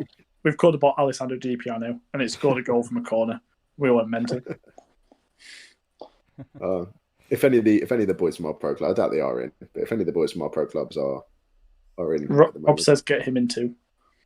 Rob wants God, it's gonna be packed out. Yeah, it's gonna be packed, but it'll be funny. We'll figure it out. Get all 12 viewers in. Go on, you won't. Yeah, should we just get everyone in? We're not doing that. No, I've got better things to do with my evening than sit here trying to communicate with 12 different people at once over Discord. There's better things. It's like when we tried to play. It's when we tried to play Among Us with Hannah and Poppy and that lot. If it gets too bad, then I'll Nan's bath milk. What the fuck? Oh no. We're gonna get demonetized. We're gonna get banned. Oh no! I'm not gonna lie, Sam. I'm not sure if you noticed, but earlier when you had me on, I turned around and the Liverpool game was on in the background. I quickly went, "Oh," like that, and got rid of it. Oh no! Lambo's getting taken down again. Oh, I don't want that again. Shit.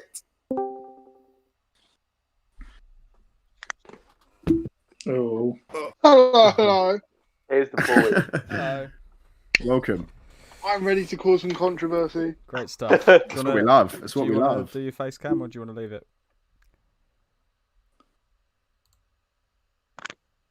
How the fuck do I do it? Yeah. The little camera thing on the bottom. Poppy says she'll be amazing. You could just enjoy my photo of a man in a bath with milk. Not gonna lie, I thought that was big nasty. I thought that was Harvey. What's his name? Harvey Price. You thought it was Harvey Price? I thought it was Harvey Price. Mad. What you just said is mad. Yeah, okay. Bang Poppy up front. Yeah, Poppy wants to go at Cam. Alex, weren't you known for own goals? Yeah, anyway, yeah, we're gonna get on with midfielders because the same tiers as last time as well. The same tiers as last time because evidently Rory is officially shite at pro clubs. He's the worst any I've ever had. Yes, agreed. Sorry. Both of you have clubs in Div 4 at least because of me. Not because of but you. whenever you've disconnected, when you've been the enemy, you control one player. Have we won as well? Have you won as well? Every time we won. We won. Once he's disconnected, we won. Boys, you've taken over a podcast to talk about clubs. We've not lost the game before we disconnected. Before we disconnected, exactly. Rory's just a bad luck charm. We had a time where Rory was like, "Oh, can you make me captain so I can change the tactic?" Yeah. And then this is why my home friends and my uni friends should never. He changed the tactics, and we lost like 3 games in a row. Right. What the fuck? I don't let him have his own tactics. I change him to attack. I need to put it back on. Listen. So, Cesc Fabregas.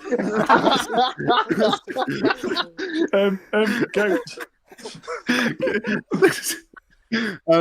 I'd put Cesc Fabregas in elite. I say go. Wow. Oh no, I wouldn't say go. Elite. I think I'd say elite level midfielder. I would say elite. Yeah, elite level midfielder. Won it. You know, was brilliant for Arsenal and obviously won the league with Chelsea twice. So elite level midfielder. Mad transfer. Yeah, I didn't see it coming. I remember when it happened. I didn't see it coming. I remember just talking to some Arsenal fans, and they were absolutely like, "What the fuck?"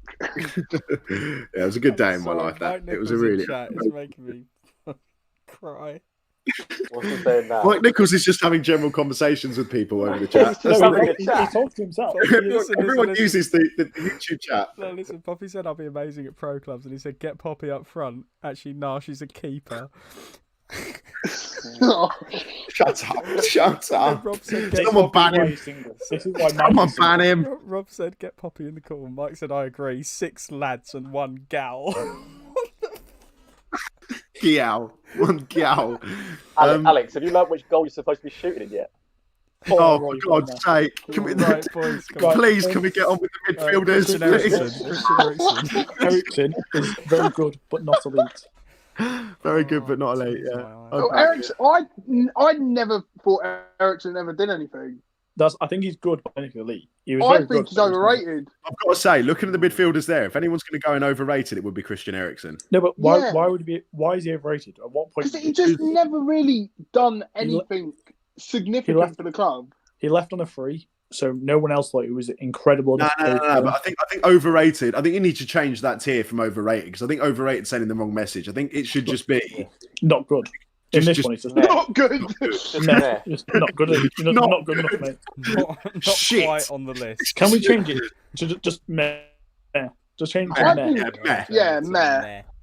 Because he was a meh midfielder. Overrated. Overrated's the wrong word. Overrated's like. I think if we're doing meh, then Eriksen's got to go in meh. Eriksen's meh. No, yeah, 100%. He was just a bit like. He's 100% meh midfielder. On his day, he wasn't overrated. Boys, front row seats are saying very good or double decent. Ellis. Oh no, Ellis is saying something else. No. Eriksen was not very good. Hang on, is Pusk Ari? Is that Bakewell? Is this that? Yes. Okay, yeah. He's said overrated as well. Nichols has said V good but not elite. I think meh. He never. Next one, Mr. Claude Makelele, one of my personal favourites from watching Chelsea. He's double decent or go. He reinvented. One or the other. Depends what we're talking I about. like that. Actually. Wait, hang on? Is benched? Is that like a category? He's just making a joke about the Tottenham player. He's just making a joke about a Tottenham player. I reckon it's double decent. Reinvented the defensive midfield role. Whenever I think Claude Makelele, I think Soccer AM, where it's like big tackle. Big tackle. That's what I mean. But he was the GOAT. He was the greatest in that position, but he was only a double decent midfielder. It's what you want to talk about. Like, what's going on in the chat?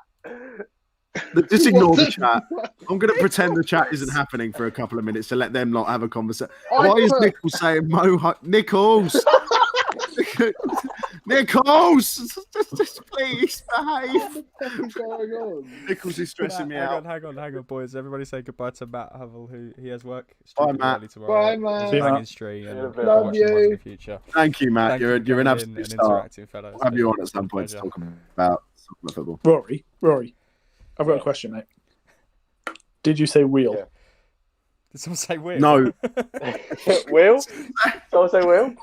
No. Right, hang on. Oh, not the fucking wheel, Rory. Someone say wheel. Lambo, we should have stayed in our little bubble. Yeah. We should have just stuck with us. Is that Rooney? Is Rooney? No.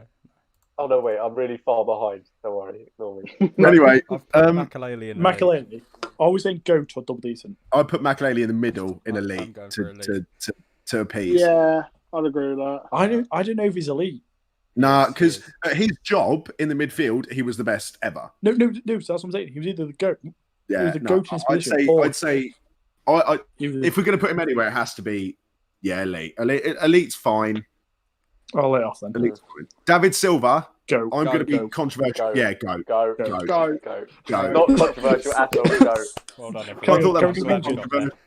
Everyone agreed with me. Cams went, I'm going controversial. Everyone went, yeah, go.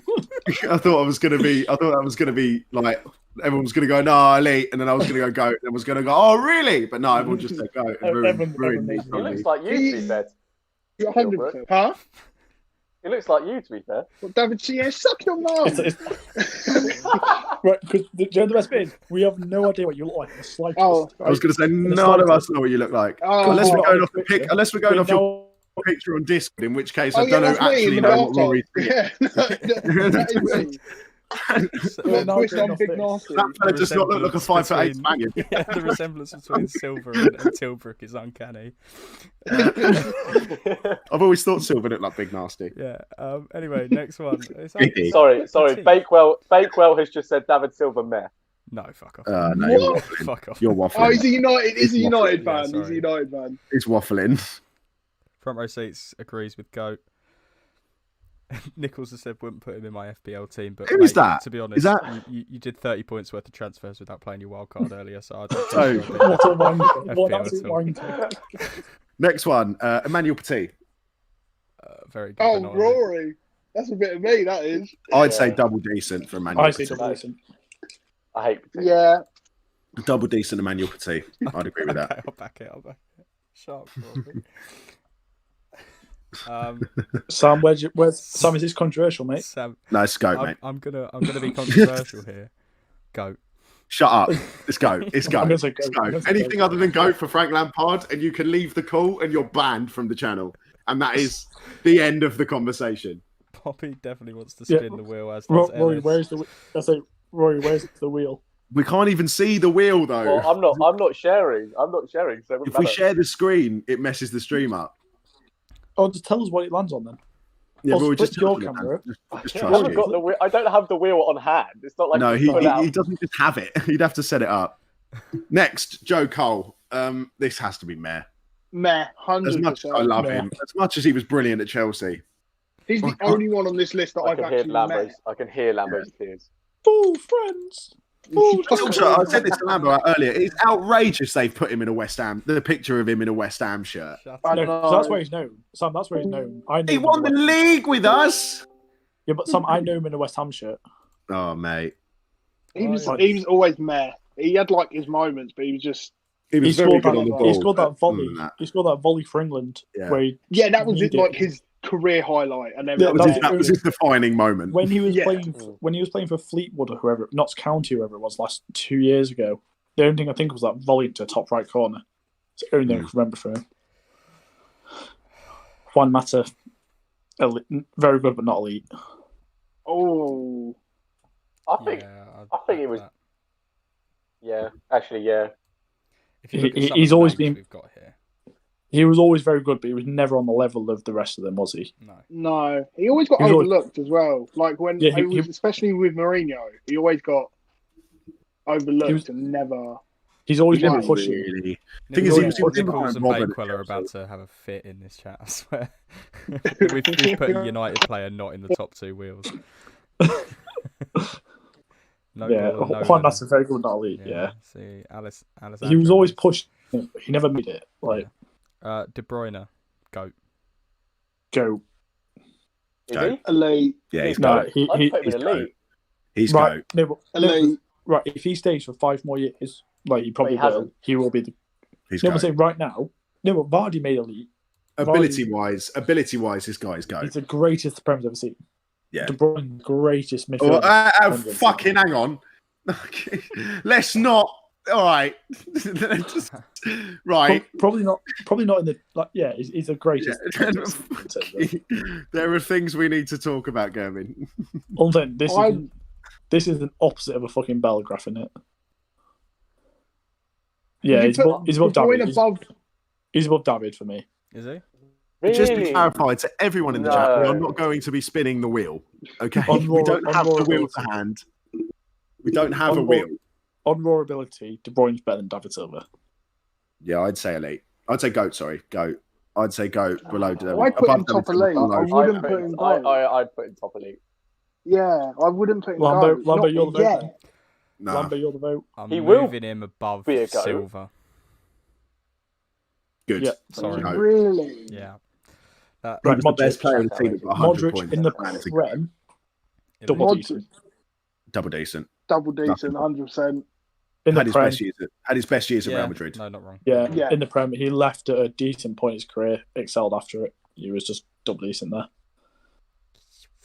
Ellis Woodley, 3 girls with 11 lads. Pretty good for a football stream. That sounds like some dodgy. That's some dodgy porn title, that, isn't it? It's just raw sex appeal. Anyway, who's next after that? Is that Matt Letizia? I know. Yeah. A certain Southampton fan will be wanting Matt Letizia. Tom Darling has just come for us. Yeah. Tom Darling has entered the chat. Personally, I've never seen Matt Letizia play. Neither have I. I was never part of that era. I know he scored good goals. Letizia in like all-time 11 conversations. Sometimes. Yeah, he's always up there. Whenever people mention all-time 11s, he's always in the conversation. Did anyone here ever watch him play? I've seen some highlights. I've seen of him. Yeah, we've seen highlights. Yeah. But that's what I mean. We never watched, so we can only go off what we've seen. I just think he's very good, but not elite. Like, I swear, Gervin's ageist. No, I'm just saying because we can't go off these players what we hear because off what you hear, you could put anyone up there, couldn't you? Like, yeah, but you can't say, like with the last tier list, like putting Dwight York, would you put him in elite? We didn't. None of us. No, because his stats were. No, but his stats were, and what you hear about him was unreal. Can you stop being? Yeah, and what you hear about Matt Letizia a lot of the time, he's always in the conversation for best Premier League team of all time. Best he played for Southampton. Best midfielder of all time. Jack Wyeth is in the chat. Hi, Jackie Wyeth is here. I don't hear it in midfield for Letizia. If you talk about midfield, you talk about the Lampard, Gerrard, Scholes. I personally would put him double decent. Yeah, I put him at the bottom of double decent then. Double decent. He's in the conversation, but he's not in that like the first person you mention when you talk about the best. I agree with that. Front row seats said this guy hates the 90s players. You got to remember, I was born in 2000. I didn't even see the 90s. I'm sorry, but I don't hate the 90s players, but I'm not going to rate them higher than I think they are just because. I can't comment. I was born after the 90s, so I don't know what you want from me. No, it's not. I'm going off the stats, Mike. If I haven't seen him play, I'm going off the stats. Because who's next? Is that I can't tell. Is that Mesut? It's Mesut, yeah. Meh. Mesut. No, I'm sorry. No, I'm sorry. no, Mesut. I'm sorry. Elite. No, elite. No, Shut up. No, I'm not having that. Meh. I'm sorry. 100% meh. I'd put him in there. Work rate is atrocious. I can't believe Thomas Souček isn't in this list, mate. It's an absolute travesty. Let's question the entire integrity of the list, but we move on. Mesut Ozil, I think he's very good, but not elite for me. I think he's double decent. I will accept very good, but not elite. I will not accept a level higher. I think double decent. Lads, look at his stats. He's not even as good as a few years ago. He had one good season. He had 1-2 good seasons. I put him bottom of very good, but not elite, if anything. 1-2 good seasons. He's above Juan Mata. Lads, he's above Juan Mata. He's above Juan Mata.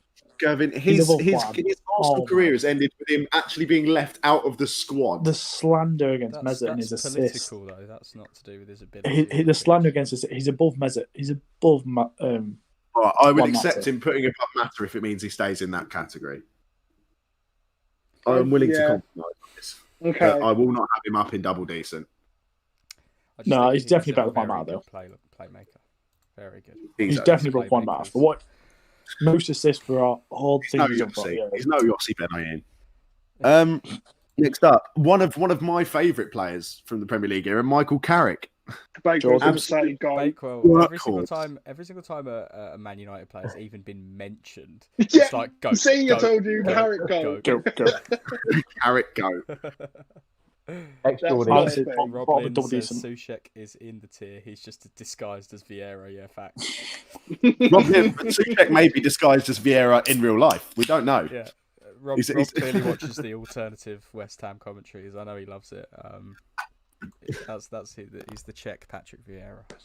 There's so many English players. If they weren't English, I think people would rate them higher than they were. But but Michael Carrick was a common example of Sir Alex Ferguson getting so much out of a player who seemed to offer so little. Carrick isn't go. I can't. He's not go. Let's not. I think double decent. Yeah. I think double decent. I put him double decent. Yeah. The amount he won and how much he played. I'll tell you, top of double decent because he like you said, the amount he won and played for United, and he was always in that team that was challenging for the title. Yeah. Right, Michael Essien. Elite. Oh, okay. Elite. Michael Essien was a magnificent defensive midfielder. You know what? I would accept Michael Essien in double decent if N'Golo Kante is put at the very least at the top of elite. Kante's elite. Kante is elite. Kante is arguably GOAT. 100% agree with that. But I don't know because I think Kante would be GOAT if he was as good as he was when he was at Leicester. I think he dropped off the tiniest bit while at Chelsea. No. He was like, he got Player of the Year in his first season for us, and then a little bit dropped off. Do you think when he first came to Chelsea, he played as well for Chelsea as he did for Leicester? Yes. You got to remember he has struggled with injuries in recent seasons as well. Yeah, when he first come to Chelsea, he was Player of the Season that year. Yeah, but I still think he was better at Leicester, which is why I put him in elite and not GOAT. Hang on, are we talking about Essien still? Oh no, Essien. Right, put Essien in double decent. Essien's double decent. Sorry, I don't. Yeah. Below Modric and above Petit. I'll accept that. All right, Kante then. I'm I saying would put him above. I'd have put Essien above Modric, but yeah. Kante elite above Makelele. Yeah, top elite, 100%. He did Makelele's role better than Makelele did. Yeah. That's that. Makelele made the role. Kante just owned it. He owned it. Yeah. He's the first player after Makelele that ever went. He's played in the Makelele role, and he was better. Now it's the Kante role. That's what I think. Yeah, now exactly. Everyone knows it as the Kante role. Yeah. That's what I mean about these. We can't judge 90s players if we didn't watch them. Right. Now we call it the Kante role because we don't have an extra category for 90s players. No, because we've watched Kante, so we call it the Kante role. If we've watched Makelele, we probably would call them Makelele. That's what I mean. So we're not calling old people meh. Can we have another category for just haven't seen them? Old, Add another tier for old people. There's no old people in there. There's no old people in there. Not doing that. There's no old people in there. It's just Ruud Hullit's still there, and he's old. Ruud Hullit and whoever this knobhead is. No, because we know about Ruud Hullit. We've heard about him. We hear about Ruud Hullit every. It's not his Premier. I haven't heard anything. We've heard about Ruud Hullit Premier League time. We hear about Ruud Hullit, but we don't hear about Ruud Hullit in the Premier League. We always hear. He only played for Chelsea. Yeah, it's good. That's what I mean. But it's plays like that we can't comment on because we don't know. So we just have to just create another tier that says old. Pensioners. Need a pensioners. We know. Yeah. All instant Ruud Hullit, isn't it? No, just put don't know. Just put don't know. That is Nicky. Yeah. Roy, that is the elite of the elite. Go. 100%. Up there with Damien Duff. Top of the goats. What, Vieira? No. Nicky Butt. Yeah. Nicky Butt's top of the goats. Nicky Butt and Damien Duff partnership was elite. Is he? Yeah. Are you mad? Right, Vieira. Where in goat am I putting Vieira? Wait, have you actually put Nicky Butt at the goat? No. Yes, yeah. Oh. Where in goat am I putting Vieira? Bottom.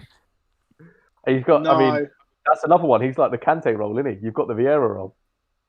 But no, he wasn't a Kante role. He wasn't a Kante role. Because if he's the Kante role, he's not as good as Kante. No, but he has his role. No, he don't have his own role. He's just a defensive midfielder that was the best of his time by far.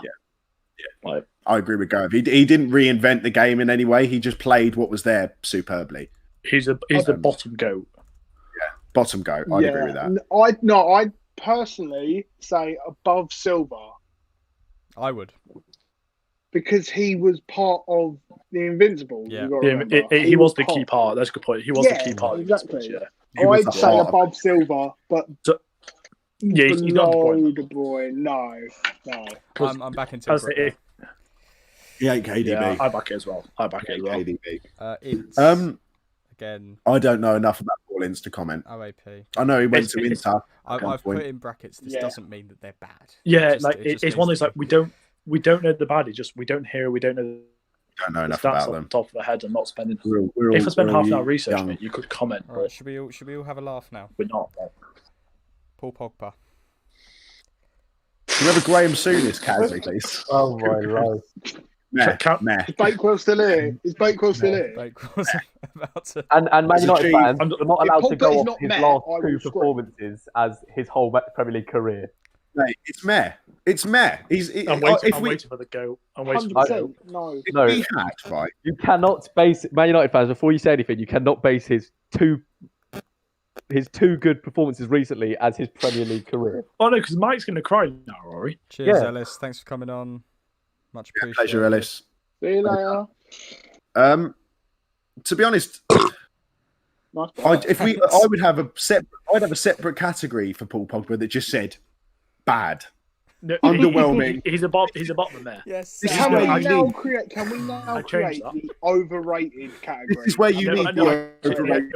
Lambert, I was just about to say he's above Joe Cole. He's below Ericsson. Yeah. All right.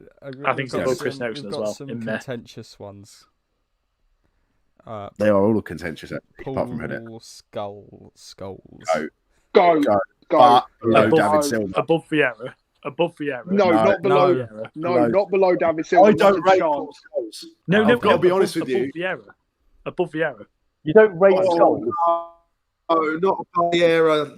Gervin. Who just said, Sam, did you just say you don't rate Scholes? I don't rate Paul Scholes. What is wrong with you? No. I get he was a great player, but like, I'd rather have Patrick Vieira. No, I'm not saying just Vieira, but I'm saying Scholes, just because Scholes is in GOAT. That's not a question at all. But no. I'm not saying he's in GOAT. In my opinion, it's above Vieira, below De Bruyne. I just think for the second amount best of ginger in Prem trophies history that he's won, if we're talking about but you Premier League. If I'm being honest, Scholes top 3 of all time. Realistically, in terms of longevity, it's Gerrard, Scholes, and Lampard. But De Bruyne's only been here. De Bruyne's only what, 28, 29? Yeah. So De Bruyne's just there. De Bruyne stays for longer, and keeps performing like he's performing. He could be in contention. But so right now it goes Lampard, De Bruyne, Scholes. Like in terms of right now, like De Bruyne's better than Scholes was. Not quite. I'm actually going to back that. I'm going to back that. I'm going to put Scholes in between De Bruyne and Vieira. Like right now, that's just where he fits. Like he's better than Vieira. You don't call Vieira one of the best 3 Prem mids of all time. Like I would. No. I back that. Actually, one of my favourite Premier League midfielders is next. Oh, can we have overrated back, please? Oh, go shut up. Front row seats. We did talk about this earlier on your stream, so I know you've got opinions on this. This guy was in my Premier League all-time 11. What was their opinion on this? Keane. Front row seats said that Scholes is the best midfielder in the Prem. He's wrong. He's wrong. He's wrong. I like front row. We'd love to have you on at some point, and we would love to this is what it's about. Have you around. But I'm sorry, you're wrong. As a football fan, there goes the collab. Scholes would be lucky to shine Frank Lampard's shoes. He's a don. Trust me. Next up is a contentious figure. I want to point out, if we're talking about punditry, this guy's GOAT straight away. Yeah. Oh yeah. Talking about pure punditry. Oh, this is why I said overrated. This is why I said overrated. I reckon he's an overrated player. Roy Keane. He's not an overrated player. He's just not. He's just not. I think he thinks he's better than he was, but he was still very good. I think people think he was better than he was because he was hard. Because he was, I'll fight anyone. People think, he's the best of all time. Nah. His brand, though. That was why he was so good, because he literally he wouldn't take shit. And I reckon he lifted that United team a lot. I reckon he was a big But I'm saying as a player. 100%. He was as an individual player, though, was he that amazing? Or was he just, a defensive midfielder? He would fucking terrify me if I was playing against Roy Keane.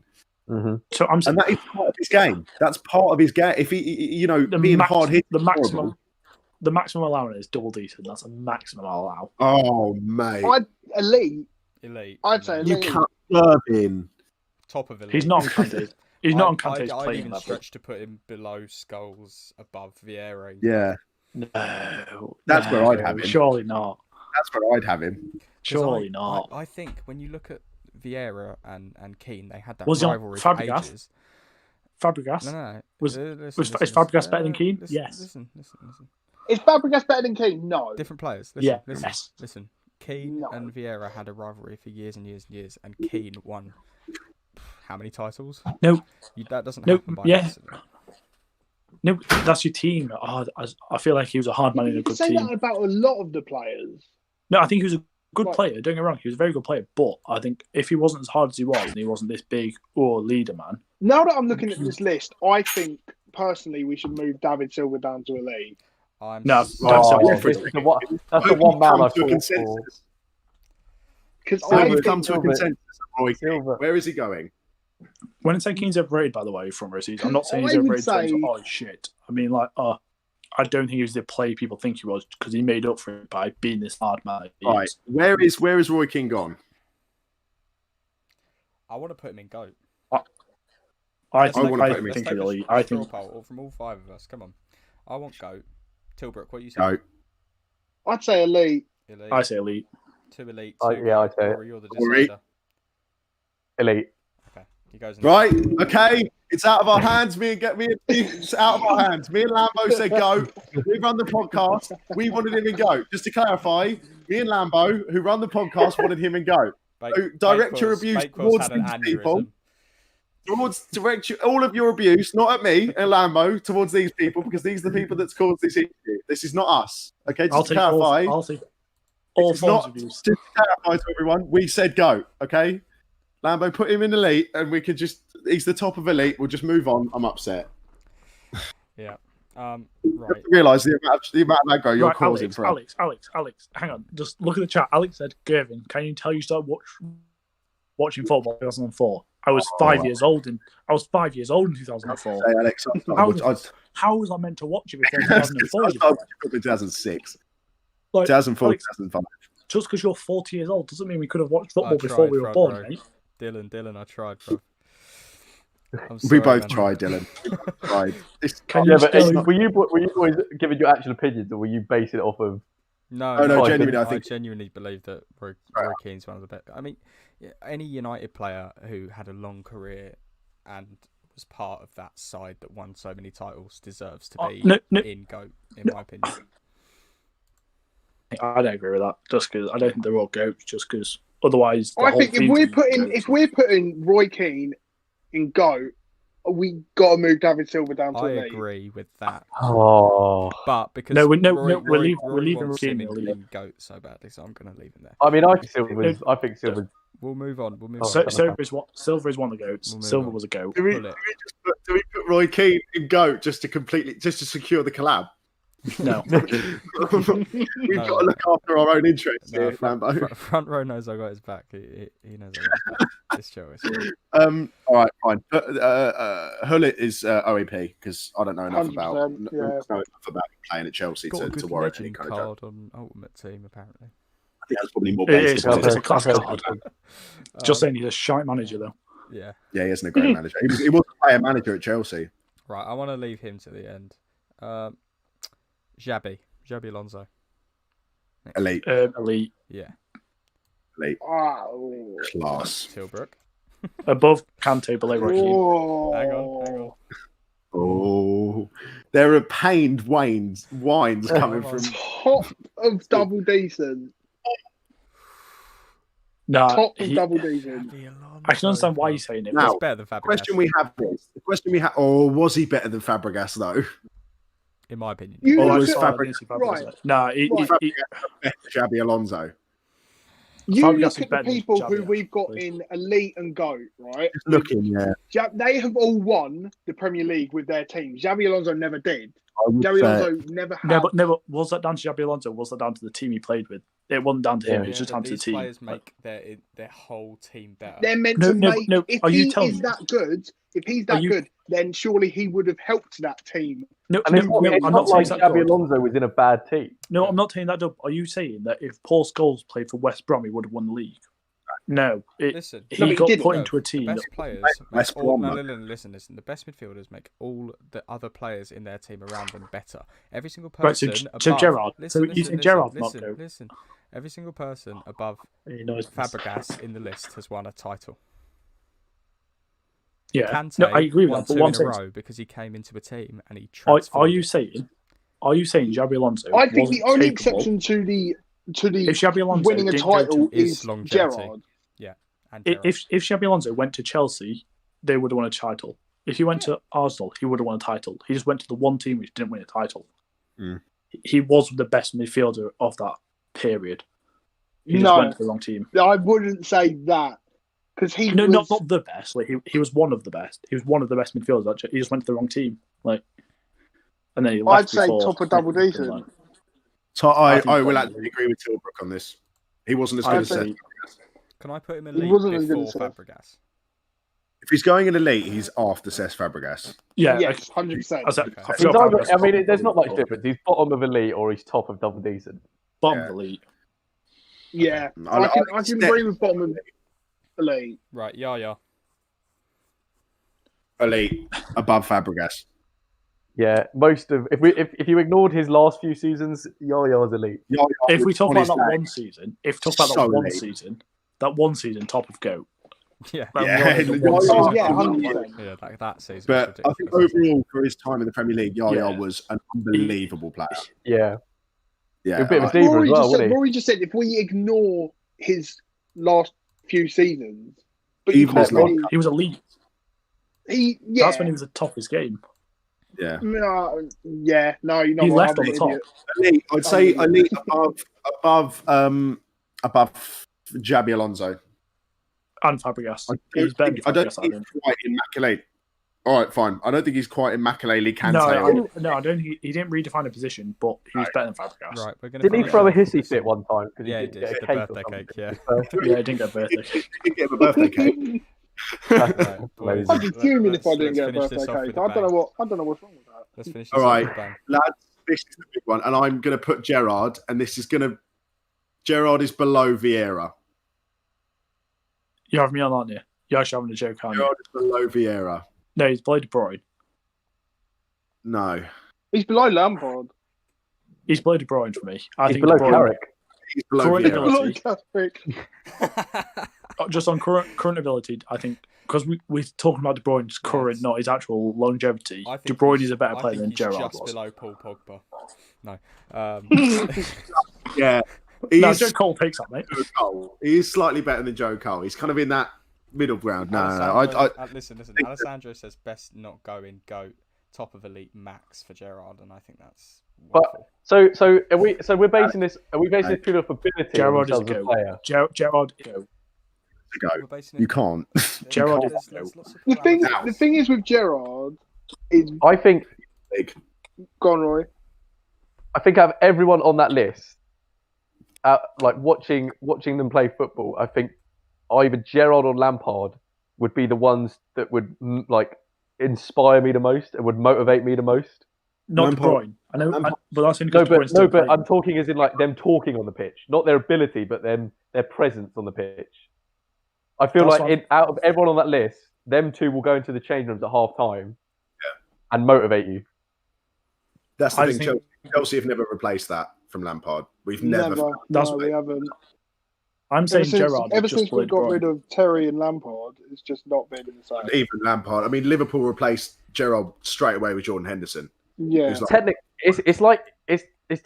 technically De Bruyne's better, but his ability. But I think as a player, I think Gerrard. I think Scholes is better. Gerrard could get more out of a player than De Bruyne could.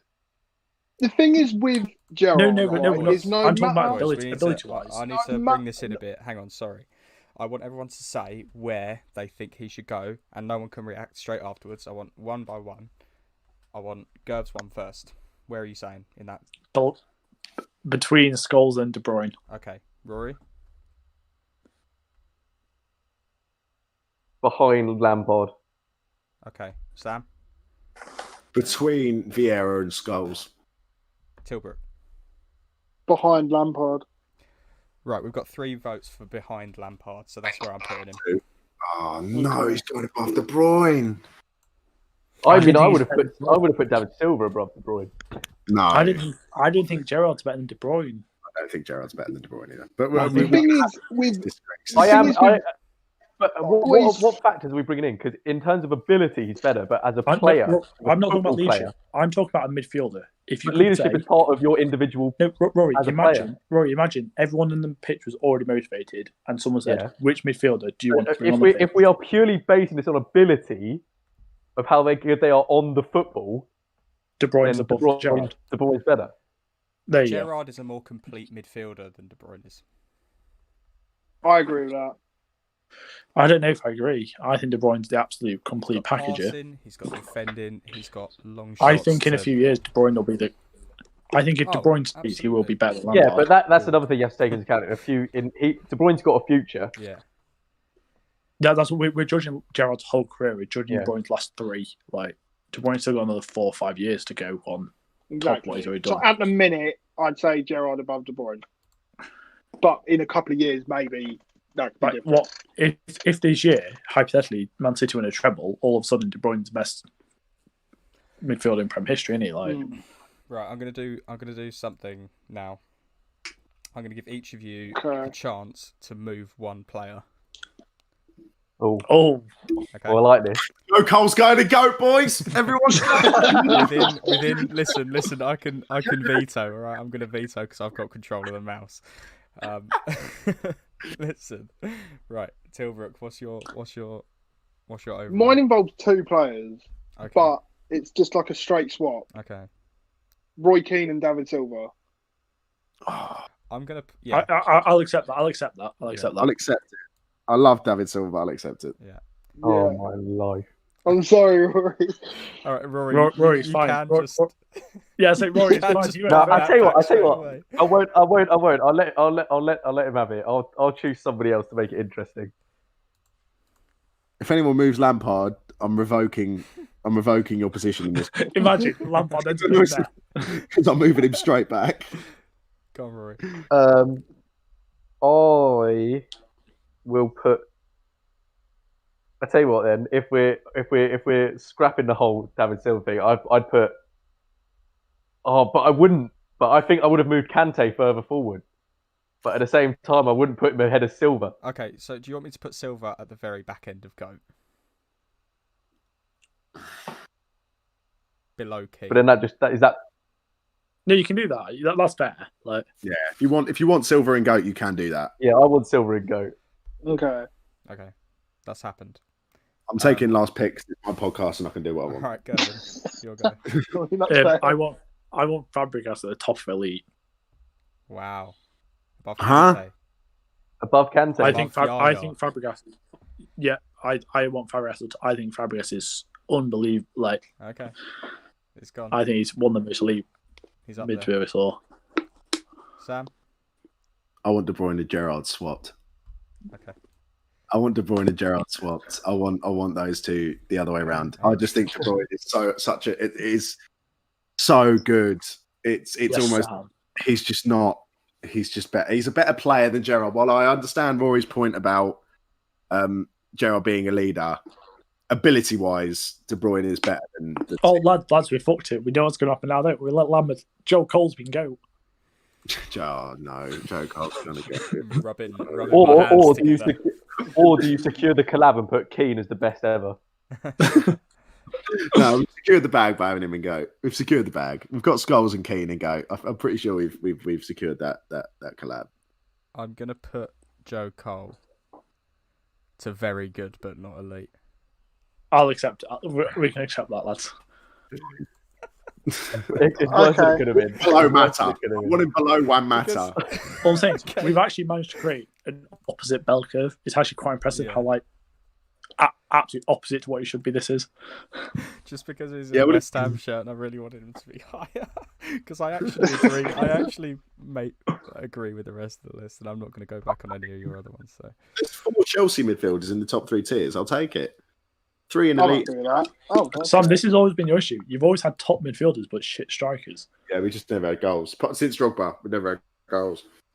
Boys, that was hilarious, and those sort of past 2 hours have been absolutely fantastic. And I want to thank Gervin and Rory and Tilbrook for coming on. You've been absolutely quality, boys. No worries.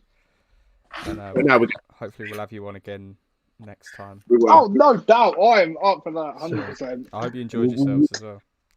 Oh yeah, it was a great laugh. Pleasure, lads. Lovely. Right, we'll say goodbye to you then. Cheers for coming. All right, so yeah. See you in a bit, lads. No worries. See you later, lads. Bye, boys. See. Oh, Sam. Well, it's been a long night, Lambo. That was chaotic. that was utterly chaotic. I've got to say, I'm going to need to write down after that because I feel like we've called. We've got some very loyal viewers in tonight. I feel like we should have a minute to. Appreciate you lot. Front row seats, not a bad list. That I do feel pretty comfortable with it. I've got to be honest. Alessandro, he forgets Costa. If we're talking about Chelsea goals, Costa was fantastic, but also left after 3 seasons, and it was never overly consistent with his performances. I don't think he ever won a golden ball either, Diego Costa. So, boys, it's been an absolute pleasure tonight. I just want to do a quick shout out to the people who've been listening to the start. Front row, we will definitely, if you hit us up on Instagram tonight, we will get a date sorted for the next couple of weeks to do an episode with you. It's been a pleasure having you in for the whole of tonight. We're really grateful for you sticking around and leaving comments and interacting with us. It's been great. Yeah. Michael Nichols creating some fantastic chaotic energy in the chat, keeping everyone entertained. Poppy, Hannah, Ellis. Yeah, it's been a pleasure. I think Ellis left. If Poppy and Hannah are still kicking around, thanks for joining us tonight. It's been wonderful. Roblin, if you're still around, thank you very much. And to Rory, Gervin, and Tilbrook, thank you very much for coming on. Alex, thank you very much for coming on. It was great to have a chat with some people about football tonight. You know, through all this lockdown and COVID business, it's great to get on here every now and then, have a chat with you guys about 1,000,001 different things. So it's been great. Lambo, is there anything you want to do to finish it off? I don't know. I mean, we can sort of end now and end on a high, or we can do a little chilled sort of GeoGuessr. Get Roblin. I'll tell you what we can do. Should we do one round of GeoGuessr and then we will leave the stream for the evening? Yeah. So boys, this is it. If you guys want to join in on this, just give us some ideas. If I say anything offensive, I've had 6 ciders, so just keep yourself to yourself. I need to save these tier lists quickly.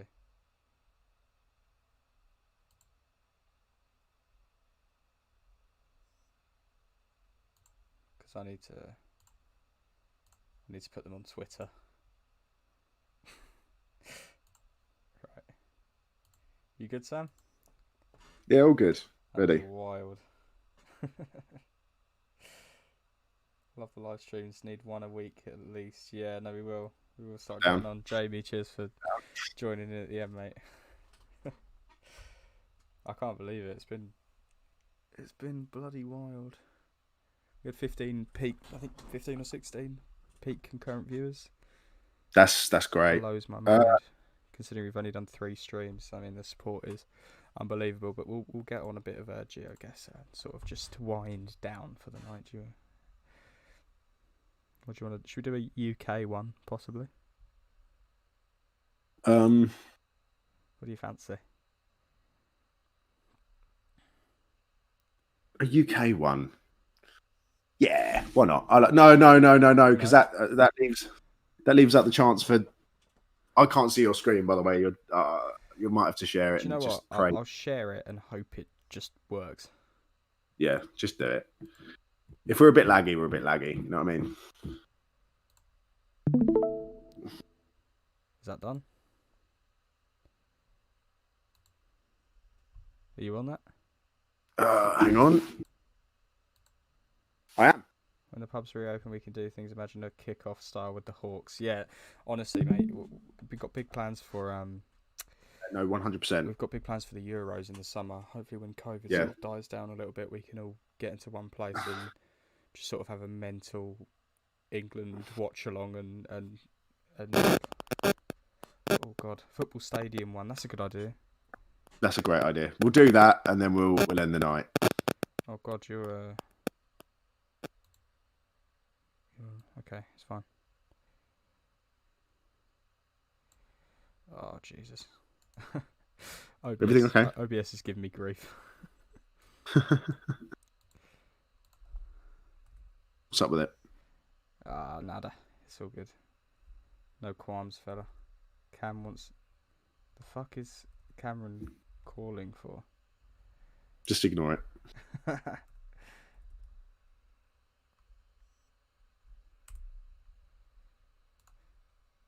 I'm just gonna do that, if I'm honest. Can I do that? Do it. Just do whatever. Famous places. No, I think we're gonna do football stadiums because that's what. Oh, that's a good idea. That's what Dylan wants. Jamie Hudson, good listen. It's been an absolute pleasure, mate. Thank you for coming down and spend the evening with us.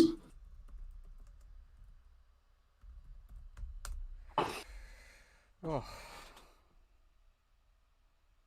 England football stadiums. Yeah. This is either going to be really tough or really easy. Moderate. There you go. Moderate. Single player. Yeah, just do single players. Fine. No time limit moving allowed. Sweet. Okay, sweet. Right. Oh, I wonder where this is. Blackpool. Accrington Stanley. Who are they? I'll jump exactly right in Liverpool. I don't know where in Liverpool it is. Where the issue with this is that we've landed outside and they have the name on the thing. Yeah, this is the problem. Where the fuck is Accrington? We will do a battle royale at some point. We are we're just currently in the middle of just working hard to do this.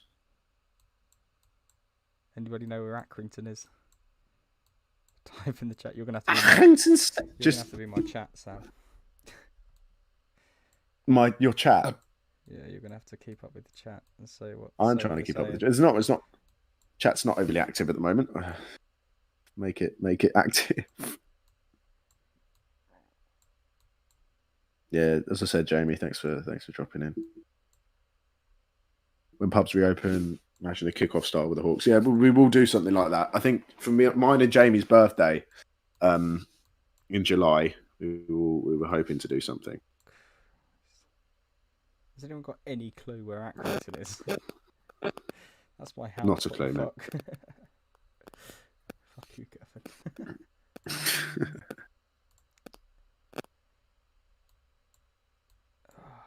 Piss. No, it's got to be... Right, there's Anfield.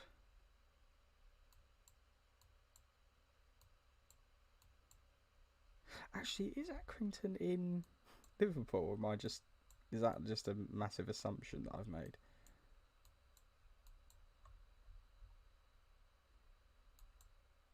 Sam? I think it's near Liverpool. That's what I thought. Just stick it in the middle of the country. We know where it is. We've got it right. We just haven't got the... Oh, it's not in Liverpool. Shit. Lambo's face apparently is covering... Rob Lynn is complaining that your face is covering up the map, Lambo. Oh, no. Oh, shit on a stick. No, I'm joking. Oh, it's so far away. Listen, it's fine. It's fine. It's fine. This is a professional stream. This is a great stream. Yeah, you might... Is it possible for you to move your face on OBS? Yeah, boy. Just move it up to the right-hand corner, maybe. Yeah, I know what I'm doing. Absolute champion, Lambo. There we go. You can just I think on the stream I might have... my face. I'm going to move this way so you can see me proper. Sound. Okay, sweet. Next. Got that wrong. Right. That's not a stadium. That's a right. Unit. That's a warehouse. That's a stadium. Oh. 32 red. Chat, what we saying? I reckon that's Swansea, you know? It's like Middlesbrough or something. Nah, 32 red. I reckon that's Swansea. Or is it Nottingham? It's not Chaps, Forest. what we saying? Surely it's... No, what's that? I reckon that's Swansea. Is that Ellen Road? No. Well, it could be. Chat, what we saying?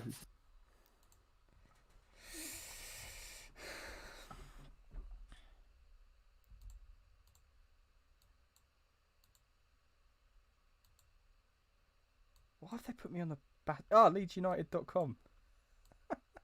It is Ellen Road, yeah. Right. Okay. Oh, it was actually staring us directly in the face, wasn't it? Yeah, I probably zoomed in on it and everyone's like, what the fuck are you doing? Right. Where the fuck is this stadium? Is it on the M1?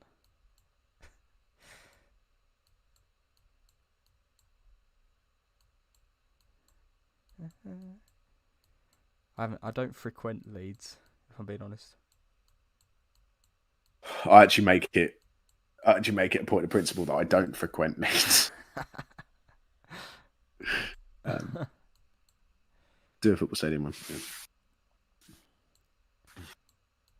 Front row, I need your help, bruv. Just stick it somewhere in Leeds. Do you know where Leeds is? Yeah, I'm in on it. Are you in Leeds? Just stick it anywhere, mate. In Leeds, we know where it is. We know the stadium. We've got the stadium right. I just realised I said Nottingham for that. It's just because of the 32 red, isn't that The sponsor of Nottingham. I thought it was the sponsor of Swansea. Just click Leeds and we'll move on. We don't need to get it dead on. It's somewhere there. It's got to be. Yeah, come on. Yeah. I'll do. Yeah, it's the right stadium. It's the right stadium. I'm sorry that we don't know where Leeds is. There's Ellen Road. Look. There it is. Says it there. Oh, this is going to be tough. This one's hard. Hang on. Stop. We appear to be in a housing estate, Jamie. Hang on, stop. This is Southend. I'm not even joking. No, it's not. I'm not even joking. Look at this. Southend-on-Sea. Oh, mate. If anyone doesn't know, by the way, who's listening, Jamie is a Southend native. Drove past it yesterday. It is. So you should know where it is on the map. Yeah, bruv. Yeah, brother. Euro car parts. Shit. Here it is. Roots Hall. Here it is. And it is Roots Hall Drive, that is. Which is Roots Hall Drive, there you go. If we get 5,000, that's my guy! That's my guy! It just so happens that we got the exact team that Jamie goes and supports. No, do you mean my hometown? You kind of support them. Yeah, I do support them. That's not wrong. Okay. Oh, is this bastard? I'm going to make a guess. I reckon that's Brighton. No. It's Doncaster. I don't even know where Doncaster is. I don't like the fact that you can see the name of the state. It makes it easy. Doncaster's like here. Where are you? Dylan, you know where Doncaster is, surely. Doncaster. So Dylan is a Nottingham fan, but he currently goes to the University of Derby. Derby. So he's deep in enemy lines because. Yeah, Rob Lynn. Thank you for Rob Lynn. By the way, we're gonna get you like some off the line merch at some point. I'm gonna get you a T-shirt with off the line on it because this needs to happen. This boy has followed us from the first stream and the first episode. He's been a loyal supporter, and we don't really feel like we don't really feel right when we're doing a stream until Rob Lynn is in. So we love you with everything we have. Look, I've never been so excited to find Doncaster in my life.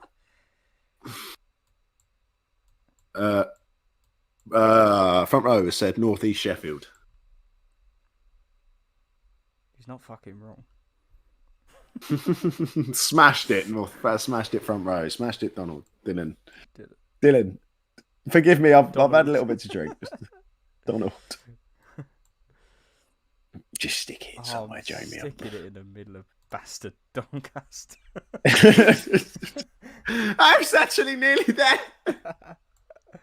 Oh, we're only 1,600 yards away. Mad. Oh, piss off.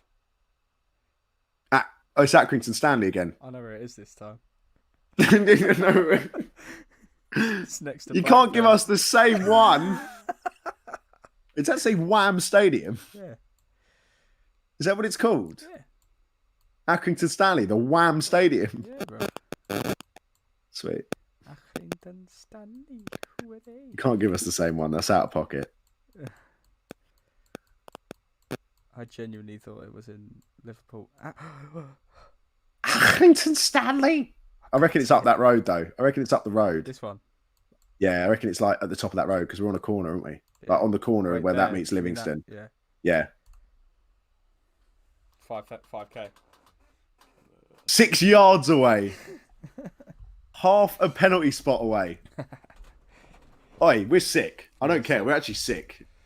Boys, it has been an absolute pleasure to be here with you tonight.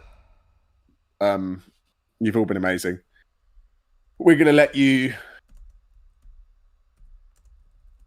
Yeah, it was a great stream. We're going to let you boys go. Thank you so much for being around and for supporting us. We're going to have an episode of a Bosch maybe out by the end of the week, maybe out at the start of next week, probably more likely, which you guys can listen to. And we're going to try to do a stream every week for you guys. So thank you very much for joining us, and we will see you in a bit. And Jamie's writing a tweet, so we can't take us off live yet. So I'm going to carry on talking. I'm going to carry on talking. Yeah, pleasure talking to you. And if any of you want to drop any ideas for us for what we could do for a tweet, for a stream next time,